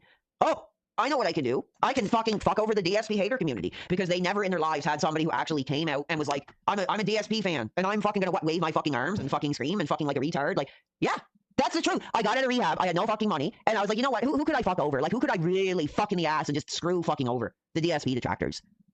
And I did. And the truth is, you can I've hear always him wanted to do drinking. streaming. I've always loved entertainment. I've always loved to do entertainment. I do care about the real fans. Like, any of the real fans who actually like my streams, don't get it twisted, because I do love you guys. I literally do. I really do. But all you DSP detractors, I knew you're so fucking easy to fuck over that's what I did. I fucked you all. I literally was like, how can I make some money? Oh, I know. By saying I'm a DSP fan. Like, literally, it was like unprecedented. It was like the smartest thing to do was to fuck over all you stupid ass DSP fans and just fuck you over and act like I'm like this fucking Forrest Gump fucking DSP fan. And like, that's it. Like, I'm sorry. I did it. Like, that's the honest truth. I was like out of fucking rehab and I was like, how can I make some money, man? I was like, fuck. And I was like, I fucked the DSP detractors. Like, that's the truth. But I will be honest, I'm gonna take my Xanax here. I'm taking, like, how many do I got here? 1, 2, 3, 4, 5. Hold on. This is 100% cap. Absolute cap. This is just like, because it's like, it's certain things just like don't make any sense. So you knew that you were gonna get all this money. There's no way for you to have known that. It was like getting struck by lightning twice. The Kino Casino noticing you and then sending their fucking fans over and you getting all this money for them. That never would have happened. There's no way for you to have predicted that would happen. You didn't even know who the fuck they were before this, right? Until they like put you on their radar. You didn't even know, but you like planned all this shit out. Come on, brother. Don't give out the recipe. No, I am gonna give out the recipe because they fucked my kick account, so I'm out like $1,000 grand. No, I was a fan of Phil. I actually was. But not in this fucking era. So he admits that he is a dead. He, like, here's the thing. You can't say was. There's no such thing as being what. Maybe if you were like literally OG DSP back in his Mashima days, you know, back when he was like, you know, still somewhat of a fighting game pro or some shit like that, and he started making content. Maybe then, if you stop being a fan of his, like, in 2012 or something like that. That's like the limit I will give somebody. Past that, if you're still a fan of Phil, then you're just permanently dented. I'm sorry, bro. You can't come back from that. There are no former fans of Phil because there was no reason for you to like ever be a fan for him past like, I don't know, the second or third year of his career anyway. Because by then everybody realized, oh, it's not a gimmick. The king of hate shit, that's not just a moniker. He actually is just a dumb fuck retarded asshole. This is how he acts all the time. And people just started trolling him from then on out. So if you're still a fan of him after that, then you're just dented for life. Like I used to be, man. Okay, we got one person that gets super chatted $2. You know what? I will keep streaming. If I have to. Fuck Kick. They fucked me over, man. But I'm just gonna let all of you fucking know. All you DSP fucking like the track. I fucked you all. Like, honestly, I did. And it was you know, a lot of these streaming sites, they do fuck people over. Banning somebody because they were doing coke live on stream, I think that's a pretty justifiable ban. That's a pretty justifiable permaban, which I don't even think he was permabanned. I think it was just like a ban for a couple days. So even then, Kick is actually being super fucking lenient. The easiest fucking bit of money I ever fucking made. Like, honestly, man, I'm gonna be 100% honest. I got out of rehab, man, and I had no fucking money, and like I had my own apartment and all this shit. I was like, fuck, man. I was like, how can I make some money? Like, honestly, I was trying to apply for jobs and shit. And I was like, you know what? I was like, I'm gonna fuck over these DSP detractors. I'm gonna fucking take every fucking bit of from them as I can. Wait, so that was your go-to? So okay, so his first idea, he gets out of rehab, right? He's like, damn, I need to make some money. Should I get a job, or should I try and troll the DSP detractor community? Even if that was your plan, what a fucking loser that is your go-to. That before you get a job, before you go to Walmart, before you go to Burger King, before you go fucking working at some factory or some shit, it's like, oh, hold on, let me stream. Like, dude, streaming is the hobby you do while you're working the real job. But it wasn't really that much. I mean, in total, I probably made about, I don't know. Let me think. In total, I probably made about 30 grand. 30 grand in total. And like I said, some of that was from like Kick, some of that was from like YouTube. But and that's not really that much money, man. Like, honestly, that's not really that much money. Like $30,000. And like, hey, fuck, I have left. You know, that's not a whole lot of money. If you have like a really bad drug addiction, $30,000 really isn't a lot of money. If you have a really, really, really bad drug addiction, $30K, that ain't much. That's gonna go away real quick, actually. Less than that in my bank account now, which is unfortunate. But like, honestly, I just was like, who is the community I can fuck in the ass? Oh wait, what was that? Account now, not really that much money, man. Like, honestly, that's not really that much money. Like, $30,000. And, like, hey, fuck, I have less than that in my bank account now. Oh, you definitely do. I would be surprised if he even has fucking if he even has fucking 4 digits in his bank account at this point. I'd be very fucking surprised. Just unfortunate, but, like, honestly, I just was like, who is the community I can fucking ask the hardest to just, like, get what I need? And it was the DSP fucking hate community. And, hey, I did what I had to do, and, you know, the truth is, man, I do like the real fans, because, like, I didn't just do this. Like, I wasn't doing it like, oh, I hate doing it. Oh, that's something I actually missed earlier. Something I missed was all the sniffing he does. Listen, hold on. Let me slow this down. I can fucking ask the hardest to just, like, get what I need. And it was the DSP fucking hate community. And, hey, I did what I had to do, and, you know, the truth is, man, I do... Let's listen to that one more time. Fucking hate community. And, hey, I did what I had to do, and, you know, the truth is, man, I do... Oh, yeah. Yeah, he on that shit. He's on that shit.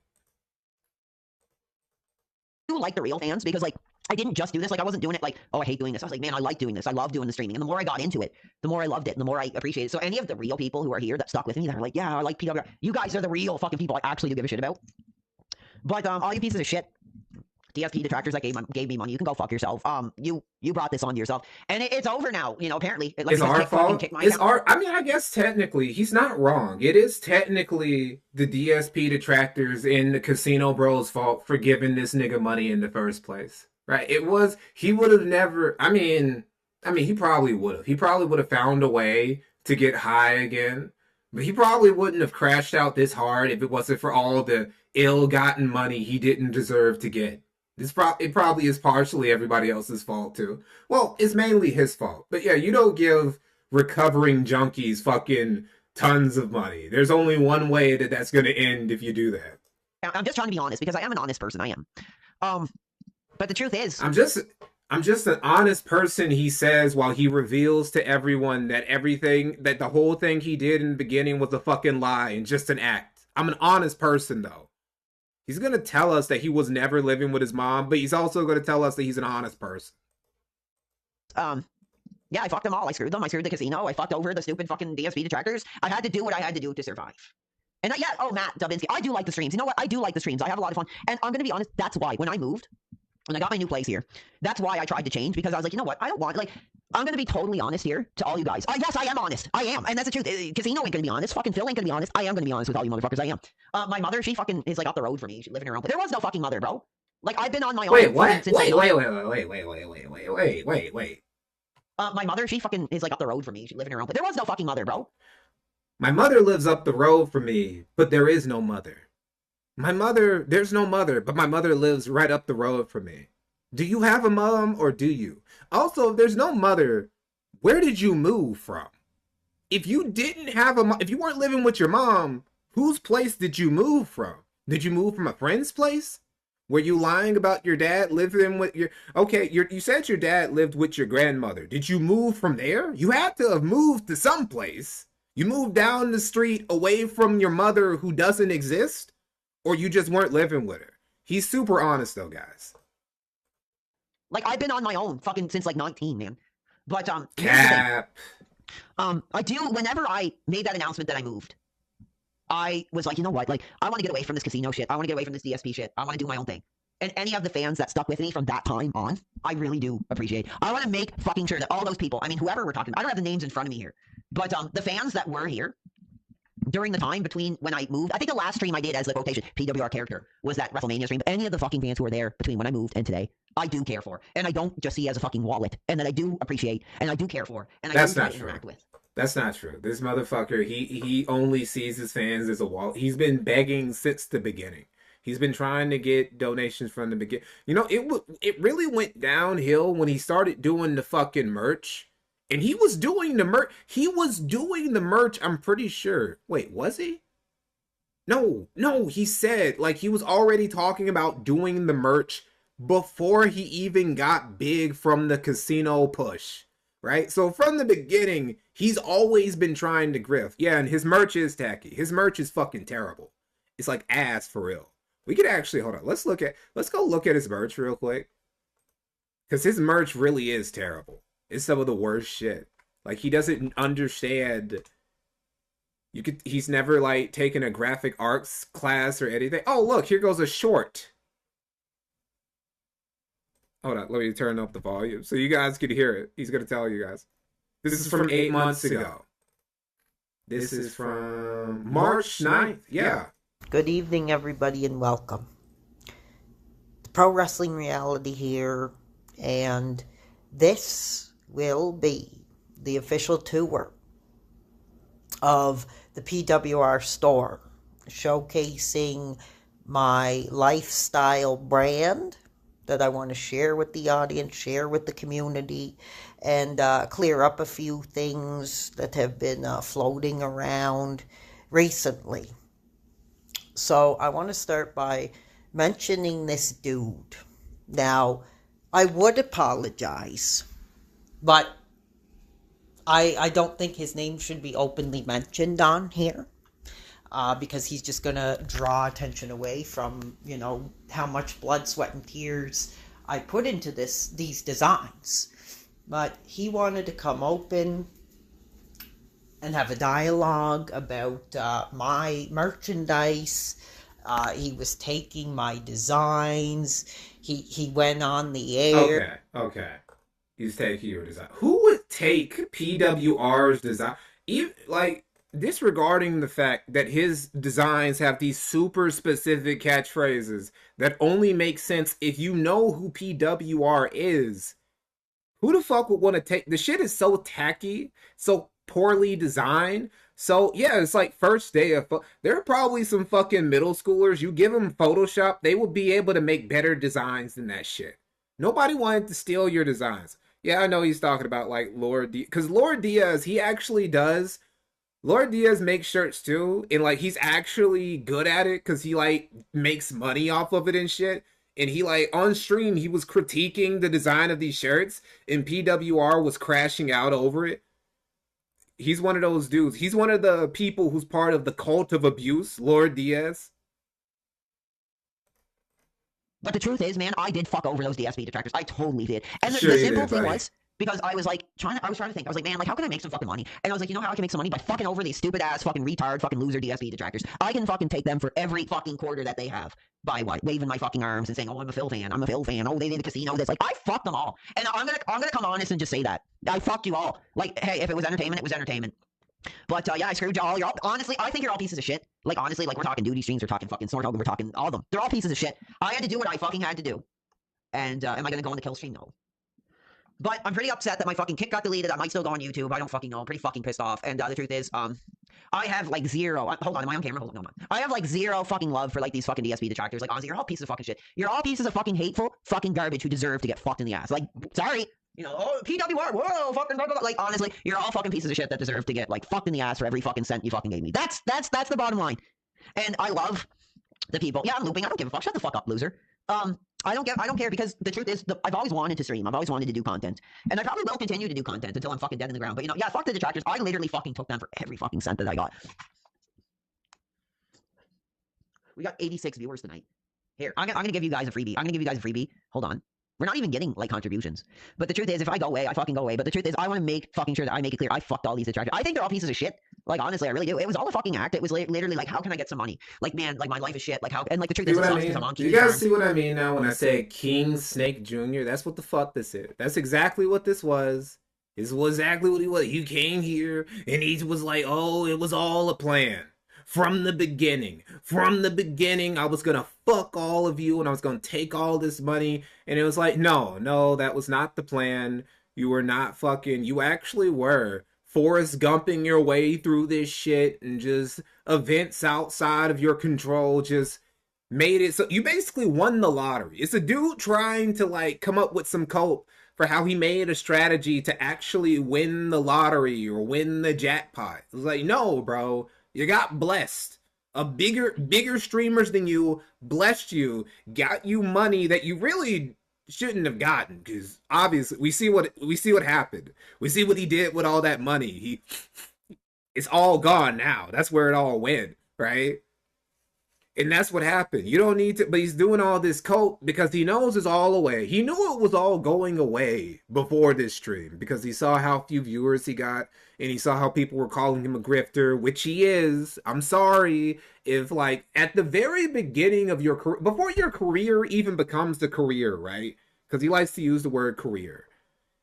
If you, before like you even become relevant enough for merch, you start immediately putting out merch and advertising merch and begging, you're a grifter. I'm sorry about it. I'm sorry, buddy. You were always a grifter. And people, some people called you out. Other people just looked past it because they just thought it, like, your story was funny. And they actually were. A lot of people did endear themselves to PWR. This is why it's kind of sad for them, especially on the Kiwi farms.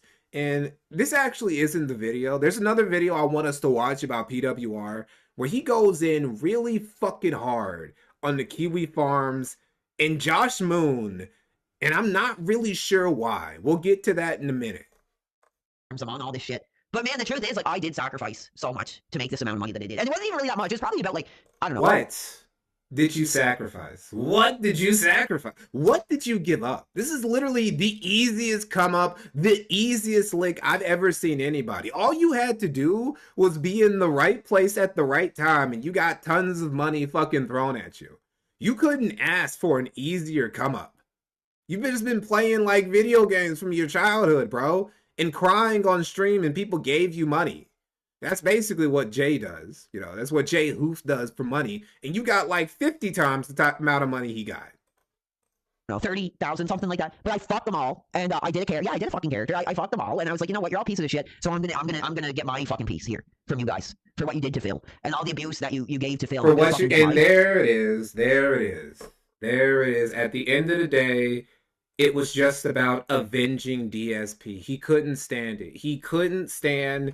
Even though he was in good standing with the casino, even though he had all these detractors sucking his dick and giving him money, that the dent inside of him just couldn't bear the fact to see his daddy just get shit on by the same. He couldn't take money from the same people who were like shitting on his daddy. It didn't rest with his soul. He had to fight back, even if it meant he had to like throw everything away. This is what happens when you're a dent, right? It's terminal. It's like almost worse than getting cancer. It's like the second worst disease you can get, being a fucking dent for DSP. Look what happens. So let me see. I'm pretty sure Laura Diaz made that. Yes, pretty sure. Oh shit, did he upload some new shit? Nigga, Jesus, Laura Diaz is quick as fuck. He uploaded this shit while I was streaming. That's a high quality. See, that's a high quality A-log, Lord Diaz. He be on his shit. Now, let me see. What's the... I think it was this one right here. Is this the one? No. No, we watched this one earlier. No, that's the one we watched earlier. Where is it? The one where he crashes out. Yes, this is the one. This one is actually... Hold on.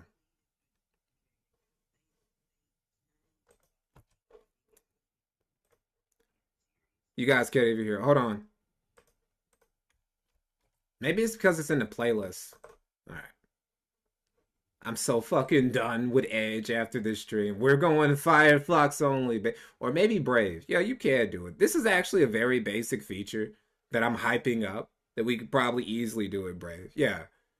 So we're going to do that. And then after that, we're going to briefly visit the PWR call-in to RTU stream.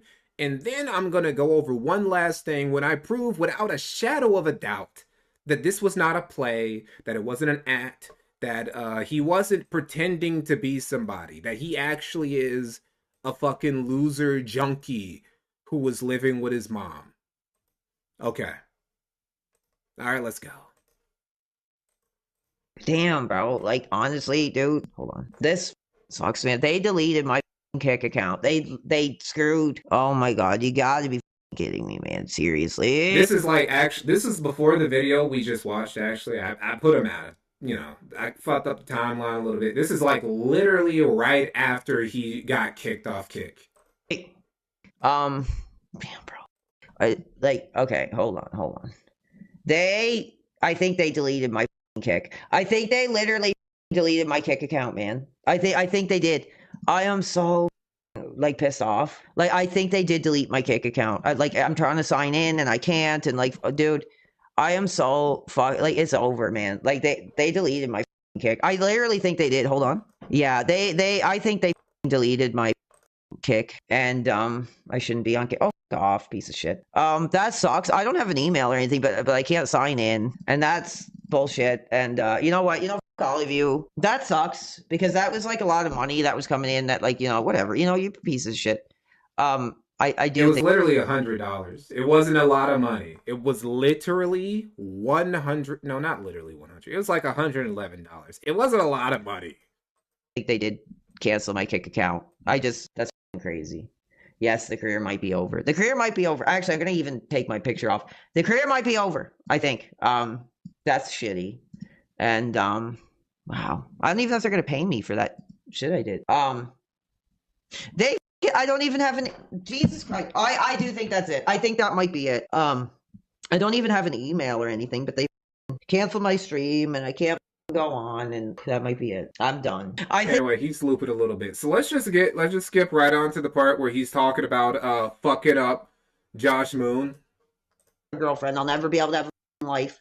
And I'm done. Honestly, like that sucks, man, because like Kick last 3 months. Yeah, no, I do have good money, but the truth is I have to make a decision about my life. And the truth is I have so much garbage out there about me now and this Kiwi farm shit. Like I'm gonna be honest, I might have to take a choice in my life, man, because they fucked me over some DSP garbage, and I'll never be able to get a job. I'll never be able to have a girlfriend. I'll never be able to have a life.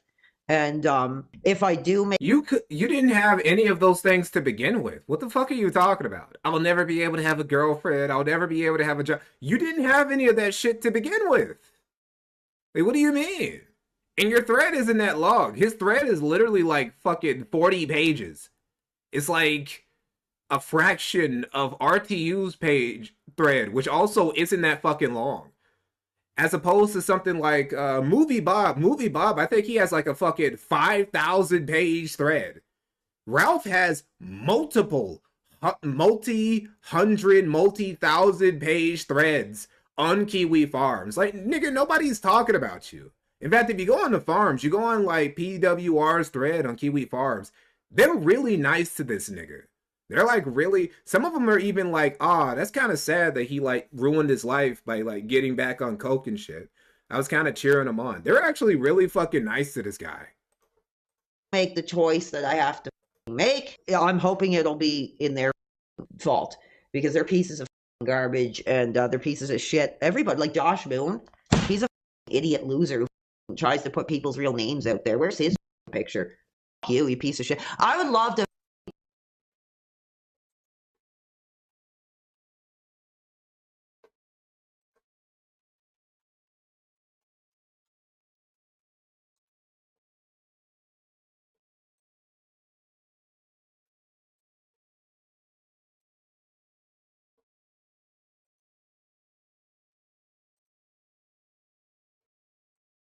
It's actually really easy to find out who Josh is. Punch Josh Moon in the face and spit in his face and say, dude, you're a piece of shit. And you know what the truth is? This might be it. If I did get screwed on Kick, I don't know, man, if there's much left. I don't know if there's much left. Anyway, you know what I'm gonna do? I'm gonna sit here and I'm gonna do the only thing that I can do, to be honest. Piece of fucking garbage. Fuck. Oh, this is it. This is the goodbye. They fuck me. I think they should have just like canceled my stream instead of up my account. And like this is it, man. I literally up my life doing it, getting involved in this whole DSP garbage. Up my life, and I have nothing left. I have no friends. I have no career. Like, and if anything happens to me, dude, I want it to be blamed on Josh Moon, that piece of shit. Like Josh has literally had the least amount to do with this thing. I think he barely talked about. Did he even talk about PWR once in his stream? He had to have done it once, right? Like, this is not, like, he's not being trolled by the farms. They aren't really exposing anything about him that wasn't already public knowledge, right? Like, the DSP detractors weren't even, like, it's really like 4 or 5 dudes. It's like 4 or 5 dudes who've really done nothing besides clip from his streams. That's it. There's been, like, no great downfall. There's been, like, he doesn't have, like, terrible ops. He doesn't have any, like, evil detractors trying to destroy him. He doesn't have any obsessive detractors. The Big Cheese Crusaders are, like, 10 times worse than anything PWR has had to deal with, ever. Yeah, he was the casino's pet, so everybody gave him a pass. Then he, you know, he decided he didn't want to fuck with him anymore because they kept bullying Phil too hard. And all that Kiwi Farm shit, and I will make sure that I notify that and that this was the cause. And I am going to do this right now. Here, piece of shit. I would love to spit in Josh Moon's face right God now. damn. I would. He's a piece of shit, man. Putting like people's real names and like you piece of garbage. This is what you're going to get, and I'm going to try to make sure that you taking no responsibility. No, they did this. They did this to me. I'm gonna make sure that you're accountable for this. And you're a piece of shit. You're a sad, pathetic sack who could never do content on his own. So you make other people like a point of your. No, I'm done. They fucked my Kick account. I'm so pissed off because like I made good money on Kick, man. I really did. YouTube is like Jew and they ripped every cent. Let's hear that. YouTube is what as fuck? Man, I really did. YouTube is like Jew. Now, that's where you're wrong. That's where you're wrong, PWR. YouTube is actually... YouTube CEO. YouTube is actually... Hindu as fuck. Sorry, bro. Jews stopped being in charge a while ago. We got Indians running shit now, nigga. You're wrong at you're mad at the wrong tribe. And they ripped every cent I ever made. And like Kick was actually, like, now I can't even, I am done. This is it. So this is going to be goodbye. Like, I swear to God, this is it. This is it. And like, I don't give, I'm literally, I'm not going to say what I'm doing right now, but they're all pieces of shit. I'm not going to tell you what I'm doing right now. I'm pounding really hard on the table, and you guys saw me doing coke earlier, but I'm not going to tell you what I'm doing right now. It's private information. Loser. He's a sad, pathetic sack who can't do content on his own, so he has to dox other people's information. He's a piece of shit. I will see him in hell. I will, Josh Moon of Kiwi Farm, I will see you in hell, and I will slit your throat, and I will make sure that you burn. Shit, this is like, I don't even think, like, I can't remember the last time that Ralph was this mad at Josh. He has been this mad at Josh before. I don't even think he ever, like, No, I don't think Ralph has ever, like, threatened to slit Josh's throat. He threatened to slit PPP's throat that one time. I don't think he's ever done that to Josh. This might be the first time. This might be the first time somebody on stream actually threatened to... A lot of people have threatened to, like, kill Josh, shoot Josh, beat Josh up, run him over. This is the first... PWR might be the first guy who's ever like, Josh, I'm gonna slit your fucking throat. In hell. He thinks that he's gonna fight. He and Josh are gonna have a fucking burning cage match with Satan as the referee. That's what he thinks. For everything he's done to these people, because you're a piece of shit. You're a sad, pathetic sack. And I swear to God, man, if I was face to face with him right now, I would do whatever I could to rip his throat out. He's a piece of garbage, man. He doesn't want to meet me. He doesn't want to meet somebody who actually will, like, you know, harm his own body. He's a piece of pathetic garbage, and you're a piece of shit. And I am going to do what I'm going to do tonight. And dude, I wish I could meet him face to face. I would rip his throat out for what he... It's so rad. It was just, I'm sorry, I had to show you guys that real quick because it was so out of nowhere. It was so out of nowhere. The wrath, the seething he had over Josh Moon. It's like, yeah, it's coke rage. When you get high on that book of sugar, bro, it's just you start like irrationally focusing on like certain things.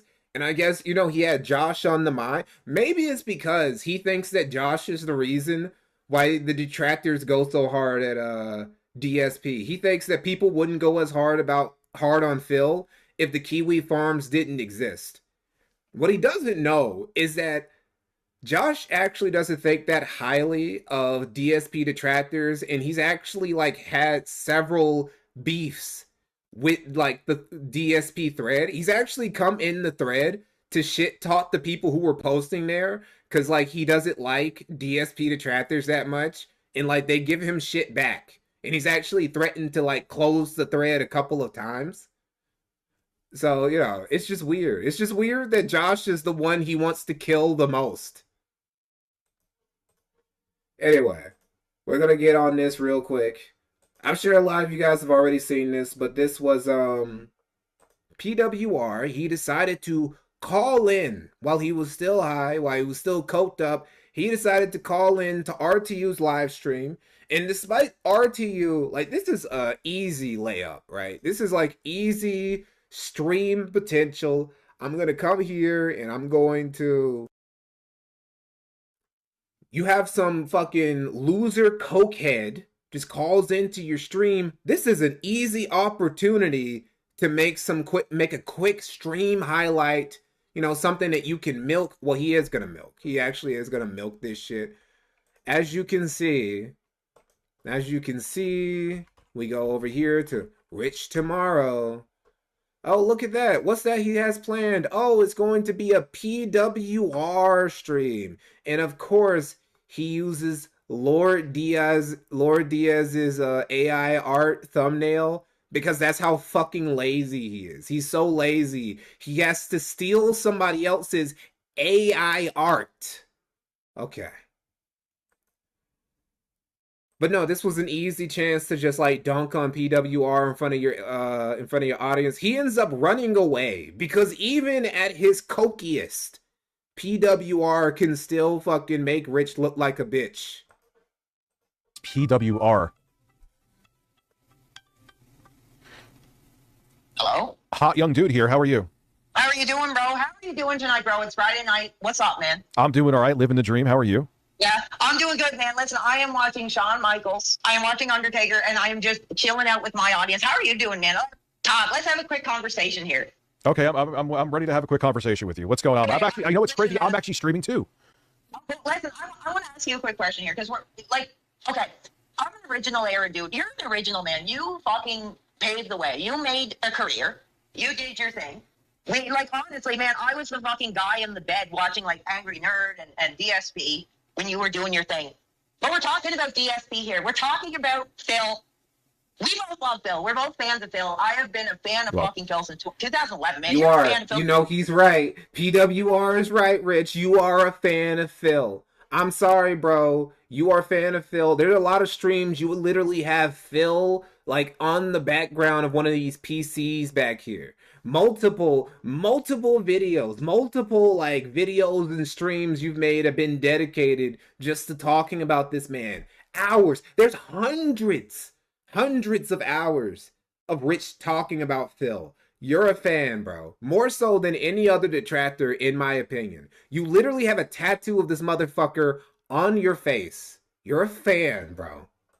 Just admit it, honestly. I'm a fan. Yes, no, I'm a fan of Phil. I won't even hide that I'm a fan of Phil. I'm a fan of Phil for the reason. Okay, he understands. At least, okay, this might be the only bit of self-awareness that Dickers has is knowing that he's a fan of Phil. Doesn't want me to be a fan, but nonetheless, yeah. So yes. I get that. That's 100% true. I just want to ask you, man, like, cause like you have, and I'm not sucking your cock. I am like, man, you have had a successful career. You have made the money on the YouTube, going with that original RTU reviews and stuff. When did you like first find Phil? Like, when did he first get on your radar? Like, when did you... All right, I'll give you the one. There, remember? I don't know how old you are. Remember the whole SOPA and Pippa? I'm 35, bro. Okay. Remember how like SOPA and Pippa? Those were like internet bills that would have really screwed over YouTube. Phil's video. That confirms what I said earlier. Earlier, I said that PWR is like a decade older than PPP. I'm pretty sure PPP is like 25 or 26. So yes, he is like a whole decade older than this nigga. Video on that got a bunch of views, and I found Phil And at the time, I didn't know Phil was a fucking lunatic. So I was like, all right, cool. This guy's advocating for those bills are terrible. He's letting people know about them. I didn't realize Phil was Phil until, I guess, 2014. Actually, hold up, real quick. You said he was 35. This is a really fucking rough 35. This is an actual terrible 35. This is a worse 35 than, well, no, Rich is actually a pretty terrible, what is he, 44? Yeah, so he's poorly aged. PWR is poorly aged. Phil is poorly aged. The only dude in like this whole, I would say this whole like region of YouTube that's aged well for like their age, it's probably Worski. Worski's probably the only dude who looks good for his age. Everybody else, Ralph, PWR, RTU, Phil, shit, everybody looks like shit. I mean, I guess it's hard to like not look like shit when you just do drugs and you get involved in YouTube drama for years. He doesn't have that excuse though. PWR, he's just a fucking junkie. All right. 2014, dude, listen to this.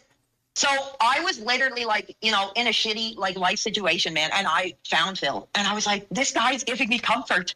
Like, oh my God, this guy is cool. This guy is playing New Vegas. This guy is like playing the new releases he's playing. And like, I'm just trying to remind these fucking Gen Z broccoli cuts, bro, that like, at one point he did have fucking relevancy, man. The dude has made fucking money off the YouTube, regardless of what these fucking duty streams with casino, whatever they want to paint him as. Just up to you. I don't know if they're painting. Let me know that dude, you've been a success in YouTube. Let me know that at one point he was relevant. Well, yeah, I don't think anyone's questioning that, dude. Yeah, he was relevant, but he needs other people to validate his love of Phil, right? Like, he can't take it anymore. Why does everybody hate Phil? There has to be one person besides me who understands how great this man is. As much as I hate Kino Casino, Lord knows, but their takes on him are accurate. Like, yes, he was relevant at one point. He was, but he squandered all of his shit, going all the way back to when he would fight his audience to even stop using a fucking camera to film his videos. Oh man, that is fucking crazy to think about. The fact that he was so far behind on the modern landscape that which, you and myself do now is fucking crazy. But the fact is, man, like the fact that he had such a built-in audience and was unable to transition to what the people wanted at the time. I mean, Rich, like when were you, because you did I watched the documentary. You know what the truth is, man?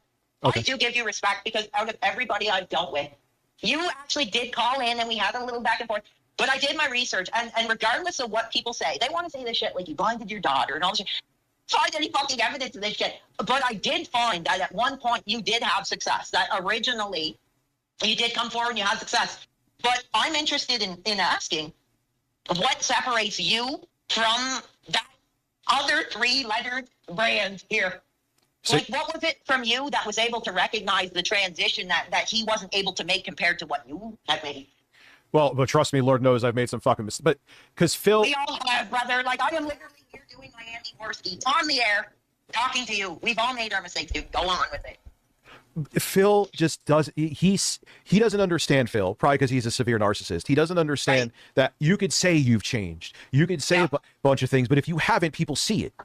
Yes. And Phil is never wrong. The thing, like his ego will never die. There's a saying called ego death. Phil's is invincible, which is a problem for him. I mean, that's crazy because you know what the truth is. It's crazy. Like, this is lolcalception right now. We have a lolcal talking to another lolcal while they're both referencing another lolcal that they're both obsessed with. Just this lolcal Ouroboros just devouring each other endlessly. When I came into this whole PWR thing, I was really ready to celebrate him again. Man, I was a fan like back in like 2010, 2011, and I was like, over the years, I was like, man, I'll check back in and see what he's doing. And I would give him like some bits on Twitch or here and there because I support it. And when him and Aston started doing the smart guys, like I started donating again. That's how the whole PWR thing, because I wanted to support. He remembers his first donation he remembers when he first started donating. Like, somebody who's just like a really dedicated Christian remembers the first time they like donated to a church. It was that important to him. it was that meaningful of a moment to him. He probably has it written down in his fucking bookmarked in his fucking diary and shit. Dude. He believed it. And I was like, man, Phil is doing what I want. He's talking wrestling. He's embracing it. But the truth is, man, you know what? I'm going to say this. I don't know if you're streaming. I'm streaming. He does not respect his audience, man. He literally is like Gene Simmons fucking doing the, So you know. when you came into the limelight because of when you came out and like kind of displayed your love for Phil, was that genuine? Yeah. Okay, here I will sit in front of the fans right now. Here's what I'll say. It was genuine, but the truth is, dude, I was like, and it's no secret, I was just at a fucking rehab, man. And the truth was, like, I had nothing, like no friends, no girlfriend, no nothing. And Phil, to me, was somebody that I kind of felt like, I don't know, a kinship with. I was like, man, like, everybody fucking hates this guy. And I was like, you know what? I'm going to fucking come out and be like, fuck you all. You're all pieces of shit. I like this guy. You know, and that completely, this story, this version of this story that he's telling Rich right here, just completely, oh shit. That's kind of funny. Hold up. Let me real quick. Hold up. Yeah. That is also going to be saved. That might actually be the thumbnail I use for the future video, actually. Hold on, let me save that. Holy I got two for one today. I wasn't expecting that. That's a fucking great. But no, this does completely contradict this. Well, not completely, but it greatly contradicts the story that he told us earlier. Right? Because now it seems like, well, I got out of rehab and I was a total fucking loser. I had no girlfriend, I had no friend, I had no job, I had no money, and I loved Phil, and I felt like, you know, Phil gave my life meaning and everybody was being mean to him, so I came out to defend Phil because nobody else would. That's different than you saying you did it to grift off the DSP detractors in the Casino Bros. That's way different than the story you told us, PWR. Forward, and I'm gonna be like, you know what, fuck all you piece of shit. Like, and I donated the money. And I was like, man, like, I want him to talk wrestling again. I want him to do the WWE. And then actually, that's where me and Ashton had heat, because I was like, Phil's gonna talk wrestling, but Ashton was turning it into a fucking circus show, and I was pissed off. And that's where the PWR character was born. He got mad. He got mad because PPP wasn't taking Phil as seriously as he wanted to. He was making Phil the butt of the joke, and that personally offended him. So according to PWR, all this started because he saw PPP being a little bit too mean. And he wasn't even being mean. Like, PPP prior to, like, the King Snake arc, right, was actually, he just razzed Phil a bit. He was pretty gentle with him, all things considered. So that's what caused this. That's what sent us down this path. Yeah, he had to come out and defend his mensch's honor. So the whole thing with, you know, pro wrestling reality, like the no wife or no ass thing, that was all a facade? No, I haven't, dude. I'm gonna be honest. I commented, and I'm gonna be honest. I rated that, like, Rich, you came on the air with this woman who showed her tits, and I rated her a 3 out of 10. I'm gonna be honest. I rated her 3 out of 10. But dude, I have not had sex. I've not been late. I have not had a girl. Dude, like, it's like he always has to. Ooh, what the fuck? All right, it's like he always has to remind us that he hasn't gotten laid in years. He always has to make sure that we know that. He always has to be sure. Make no mistake, the I get no ass thing, that's not just like a part that I added to the lore. I really don't get ass. I really haven't had sex. Also, Rich, you had that one big titty fat woman on your stream, and I really appreciated that.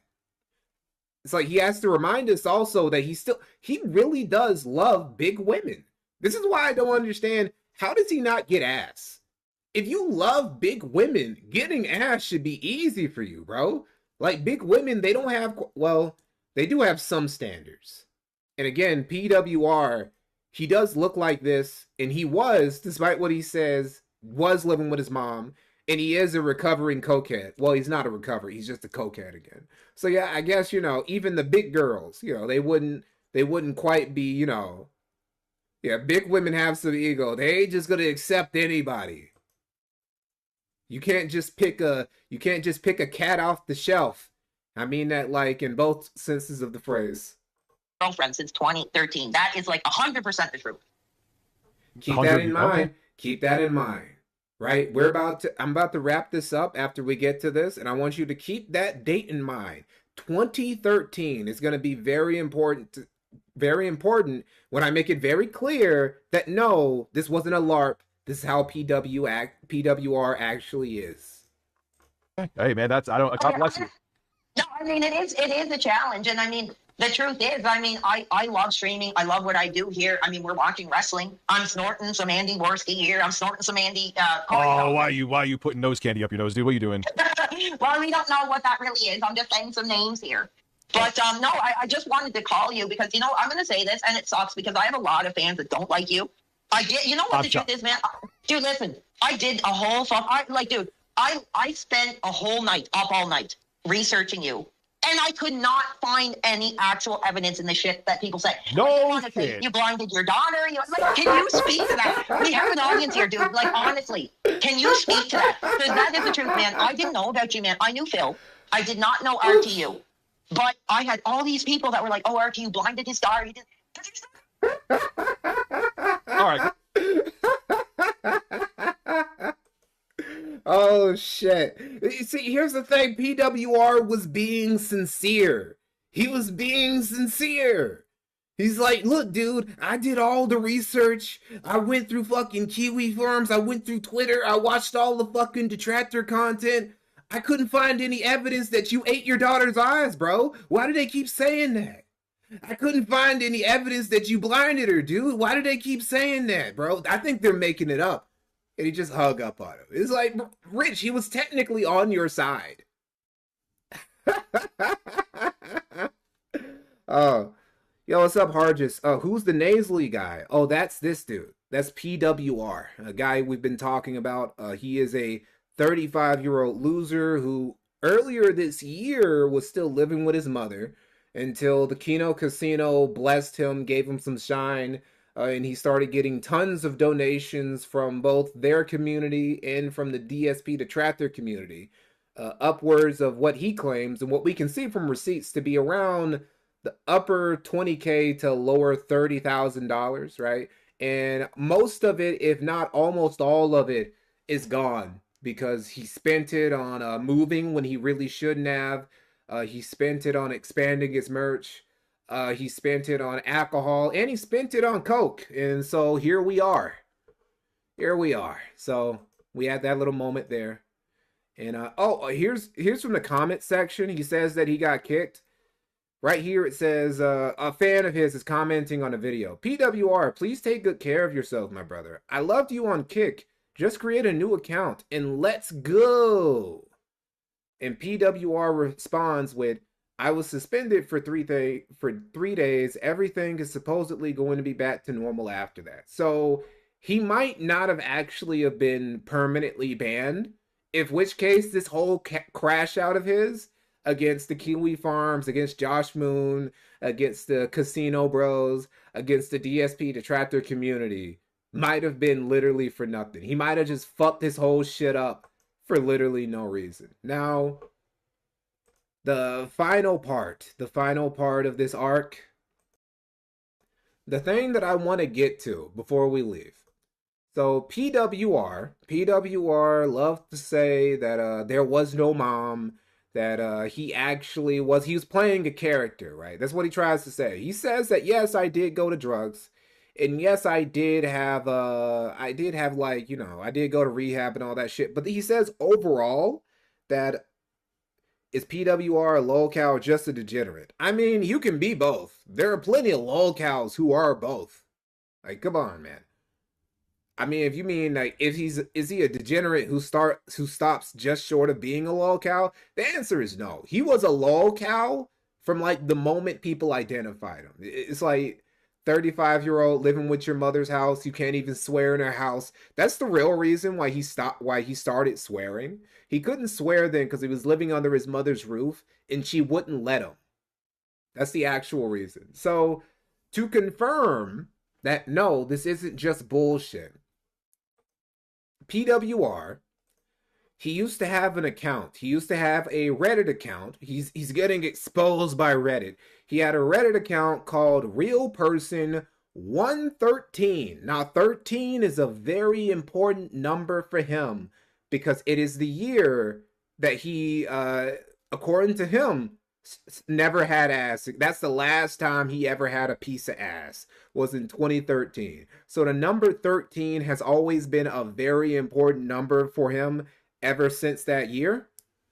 And here, he deleted this account, right? He deleted this account. This is a post that he made on this subreddit. This subreddit is called Stop Speeding. As you can see, it is possible to quit stimulants and live a life free from them. This is for recovering drug addicts, basically. This is a subreddit where people who used to get high or who are still getting high and they want to get better, they go here and they post here to feel better and maybe get some help, share resources and shit, you know. Which, you know, as far as subreddits go, it's pretty good. It's a pretty righteous subreddit. It's for a good cause. It probably has helped some people.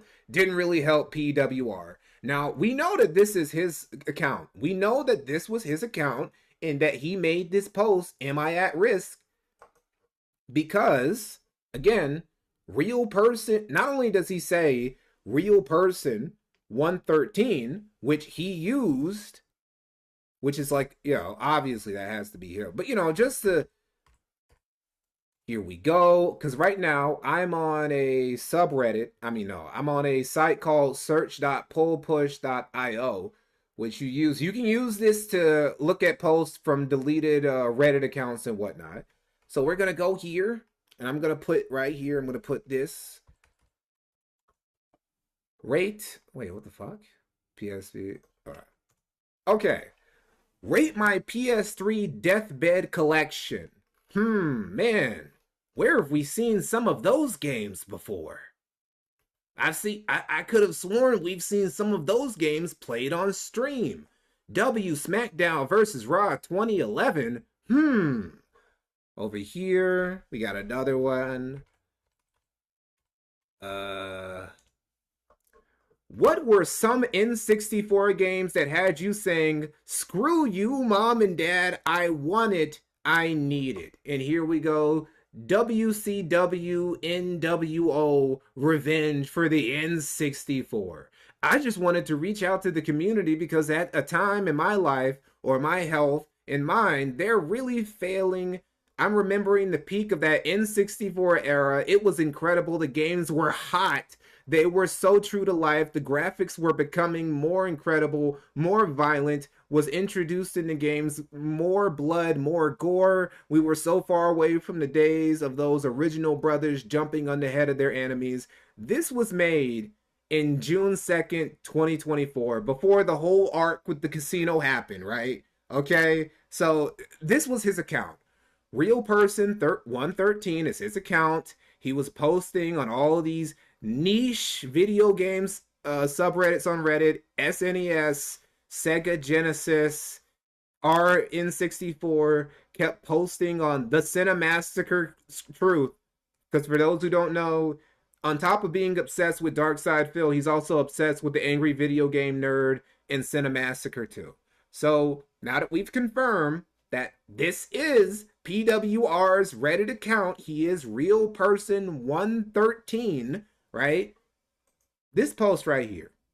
Am I at risk? I'm going to read this post to you guys. And honestly, I should have some fucking music for it. Because this is like actually some pretty... This is the fucking essay, bro. This is a fucking essay. This is his longest... I'm pretty sure this is his longest post that he ever posted on... In fact, hold on, let me see. Let me just count it. I can count it. Put it right here. I'm not even sure. I probably won't read all of it because it's actually really fucking long. Let me go to word counter. Wordcounter.net. How many, what's this fucking essay? Holy shit. 4,000 fucking words. Holy shit. The next video I post might actually not be as long as this. So I'm not going to read all of this, right? But I'm going to read some of it. I'm going to read like the first 2 or 3 paragraphs for you. This fucking novel, this journal entry that he wrote. We're going to put some sad music on though. Let me see. No. Let's some fucking sad. Let's see. Sad Final Fantasy X music. Will this be good enough? Sure, hold up. Fuck it. Fuck it. This'll work. This'll work.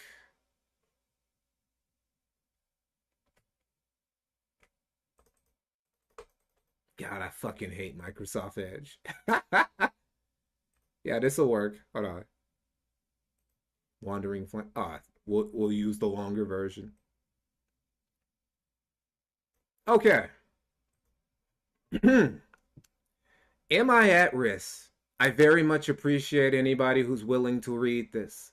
I've had a really rough handful of years where I was a high school job where I was, excuse me. Be patient with me. There are countless fucking spelling errors in this thing, right? Okay. I've had a really rough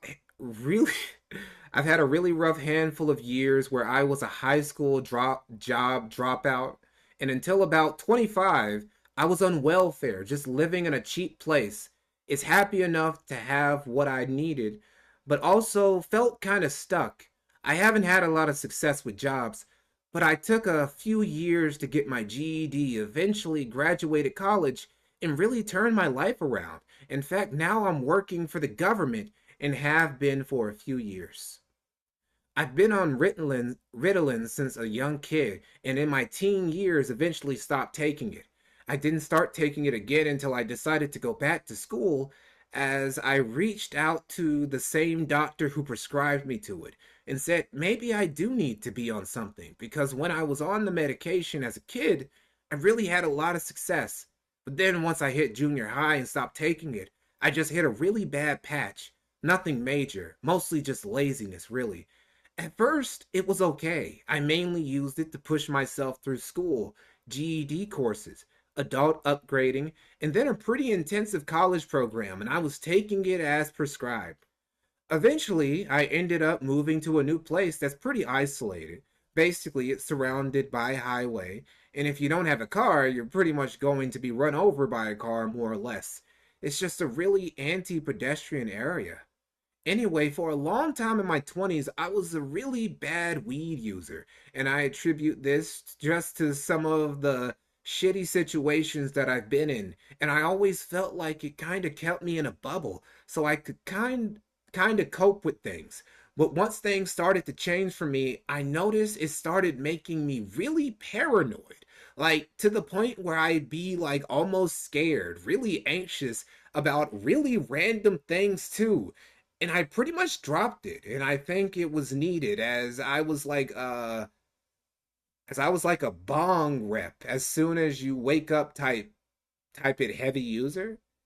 On top of this, the building that I live in is super anti-smoker, not allowed to smoke anywhere on the property, and it's super modern. Like there's barely any smokers. And when you do go out to smoke, like it's like you're basically right on the highway on every side. It's pretty brutal, to be honest. It's basically like a big apartment building, like right between a big highway. It's hard to explain. As you can see, he rambles just as much in text forms as he does in when he does vocally. Anyway, I feel this was where things really started to take a turn for me. I started abusing my Ritalin by crushing it and snorting it in a way almost like replacing having a cigarette, because in my head it was like, well, here's something I can do inside, but it pretty much spiraled into a full-blown abuse. So let me get this straight. Hold up. Let me get this straight. You're in a building. You can't smoke cigarettes. So, because you can't smoke cigarettes, as a replacement, you take your Ritalin, you crush it, and you start snorting it because you can't smoke cigarettes. That's your replacement. Okay, buddy. Wait, hold up. It's been like 4. Okay, so we're gonna read. Okay, so So to keep it short, for about 2 years, I was using it like 250 20 milligram release tablets within a week or two. And then I would just go off them and just keep repeating that over and over. And for a long time, nothing was really going wrong because I was working from home. I was doing really good at work. I had lots of energy. And I also don't really have many friends or family around that I actually see in person. So nobody really would have known that what was going on. But looking back, like, it got really bad. I was just like such a nightmare to everybody. I knew, just so emotionally unstable and needy, dramatic, and just at times I was like a full-blown psychotic, because eventually I'd be staying up for days at a time using them, then just popping on the work computer, doing really good at work without anybody seeing what condition I was in, and continuing the cycle. Around this time as well, within a year into this, I started casually using other drugs like speed, crystal meth, and cocaine. Okay. So again, he moves to some apartment, right? He's doing good, but he's a smoker, and they say, hey, you can't smoke here. So he's like, okay, I can't smoke. I'm gonna crush my Ritalin, and I'm gonna start snorting it. And then, within a year, he goes from snorting crushed up Ritalin to doing crystal meth and cocaine. Like, within a year. Speed and meth are the same thing. Well, look, man, look. He was probably fucking fucked up when he wrote this. When did he write this? This fucking essay. He wrote this like over a year ago. May 16th, 2024. 2024. That's how recently he was going through this shit. Okay, we're going to read like another paragraph or two of it. Well, we might read more because it's actually getting a little bit insane now. Okay. Let me leave the music off as I read this. Which I really only use because it was available. It's not something I could usually find on my own, but I think it did play a factor when I first did the crystal meth. I ended up throwing it away because just something in my heart was like, okay, this is way too far. This is going to ruin your life. Get rid of this right now. And I did. I never touched it since. Okay. Maybe that was true when he wrote this. Since I did really enjoy cocaine, but I started getting way too paranoid about getting it, even having it to the point I would buy like an 8-ball, get home, do a couple of lies, then like be on the level of heart attack thinking the cops are going to bust down the door or my landlord was going to see me, so I'd end up just doing the whole thing and go. In one go, and I just eventually got sick of it and how much I felt it could affect my life being involved with it. So I gave up that as well. But as I said, I sort of have the advantage of not really having people around me who are involving me in those things to a heavy degree. It was more or less circumstance and not having a clear head because of the revenues at the time. But I haven't used any of those substances since October. And again, this was written May 16th, 2025. So he means October of 2023.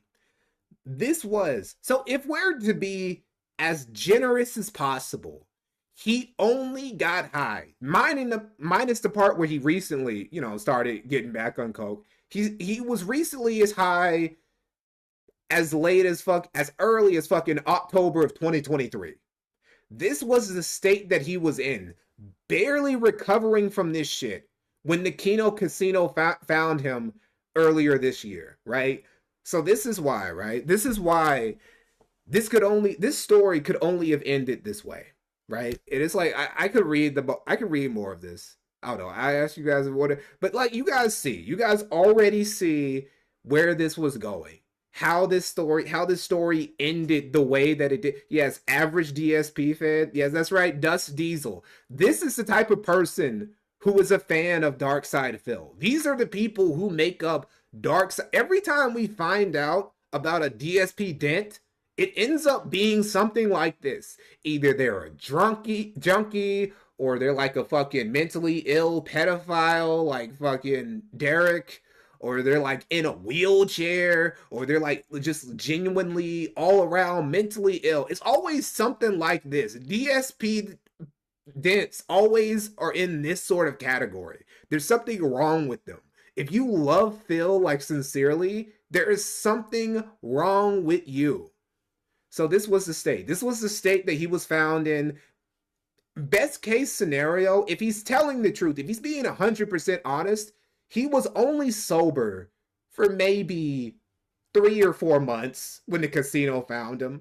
So you get a dude who's only been sober for 3 or 4 months, and you give him $30,000. What do you think is going to happen? Okay, so maybe he was right. Maybe he actually didn't live with his mom. But everything else, literally everything else except the mom part, was 100% true. He is a loser. He is a junkie. He fucking ruined his life with drugs. He's probably lying about the job. He probably said the job shit just to make this sound better, right? But it's like, dude, I'm working for home and I'm doing a well, why are you begging on the internet then? If you're doing a remote work job and you're doing it well and you're making decent enough money to fucking live by yourself, why are you begging? Why did you have to move in the first place? Where did you move from? Okay, so wait, hold on. Wait, he said something about mom? What's the shit he said about, I say some shit he said about like mom. Hold on, let me go back to, because I want to make sure that I'm like not imagining the mom shit. I want to make sure that that's like not a thing, right? Hold on. Is there a way? His mom and no, he doesn't mention his mom. Okay. So this is PWR. This is how PWR. This is how he actually is. I might actually end up maybe later on. You know, you guys. Yeah, I might end up using this for. I'm considering making a PWR documentary. I hate it because I got 2 videos that I really need to get out between like the end of this month and another one I got to get out by the end of Christmas. So I don't know if I can finish. I don't know if I can get everything done in time. I might consider making a fucking PWR documentary because like his life for like the past year is like, I don't know, mealtime video tier worthy. This is worth like a good 20-30 minute worthy documentary. Save it for later, man. Take your time. Sure. Okay. But like, it's worth it. It's worth it.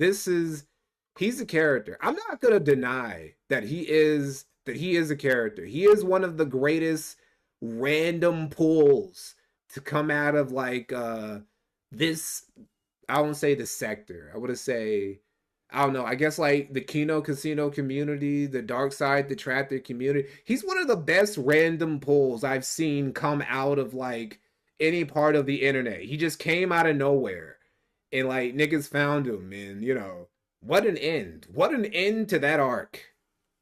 What an end. So yeah, that was basically it. That's the stream. That's the man-child stream, everyone. And that's the story. That's the story of our guy. PW. He was our guy. At the beginning, for like a few months there, PWR 100% was everybody's guy. He was entertaining. He was doing it. He could have gotten that documentary. He could have done that documentary with the casino. Well, this probably is going to be another documentary made on PWR. If I don't make the PWR documentary, somebody is. Absolutely. Somebody is going to make the PWR documentary if I don't do it myself. Fucking interesting stories around the world, or somebody is going to make a documentary about this dude because it's too good. And it was all just in like a year. It's kind of crazy because it feels like it was forever ago. But no, it's only been like a few months. This shit only started in what, March? When was the first Kino Casino PWR stream? It was like, okay, PWR, it goes to playlist. This is 5. Wait, is that the earliest one? Is that really the earliest one? 7 months ago? April! It's been 7 months, bro! Only 7 fucking months. Man. And this dude, again, he was only sober at this point for like, what, 7, maybe 8 months? 8 months since he was doing like literal fucking meth and cocaine? Yeah. What a way to end it. Anyway, I appreciate you guys coming around. I appreciate you guys for tuning in. There will be a video coming out later this month. Another week and a half, maybe 2 weeks. Yeah, it probably won't be 2 weeks. Next video is going to be pretty short. I'm trying to make it... I'll probably never make another video as short as that movie bod video, but it'll probably be shorter than the Dr. Umar video. It'll probably be around 25 minutes or something like that. So look out for that. And then after that, I'm probably going to have to just like take a pause from like uploading videos for like a month. Because I got this giant documentary I've been working on and off all year. And I'm like, I got to get this bitch out. So I'm like, fuck it. I'll put it out on Christmas. I'll find a way. I'll find a way to put this thing out on Christmas. Because it's going to be like an hour and a half, 2 hours, the documentary I put on after this. So anyway, appreciate you guys. And peace out.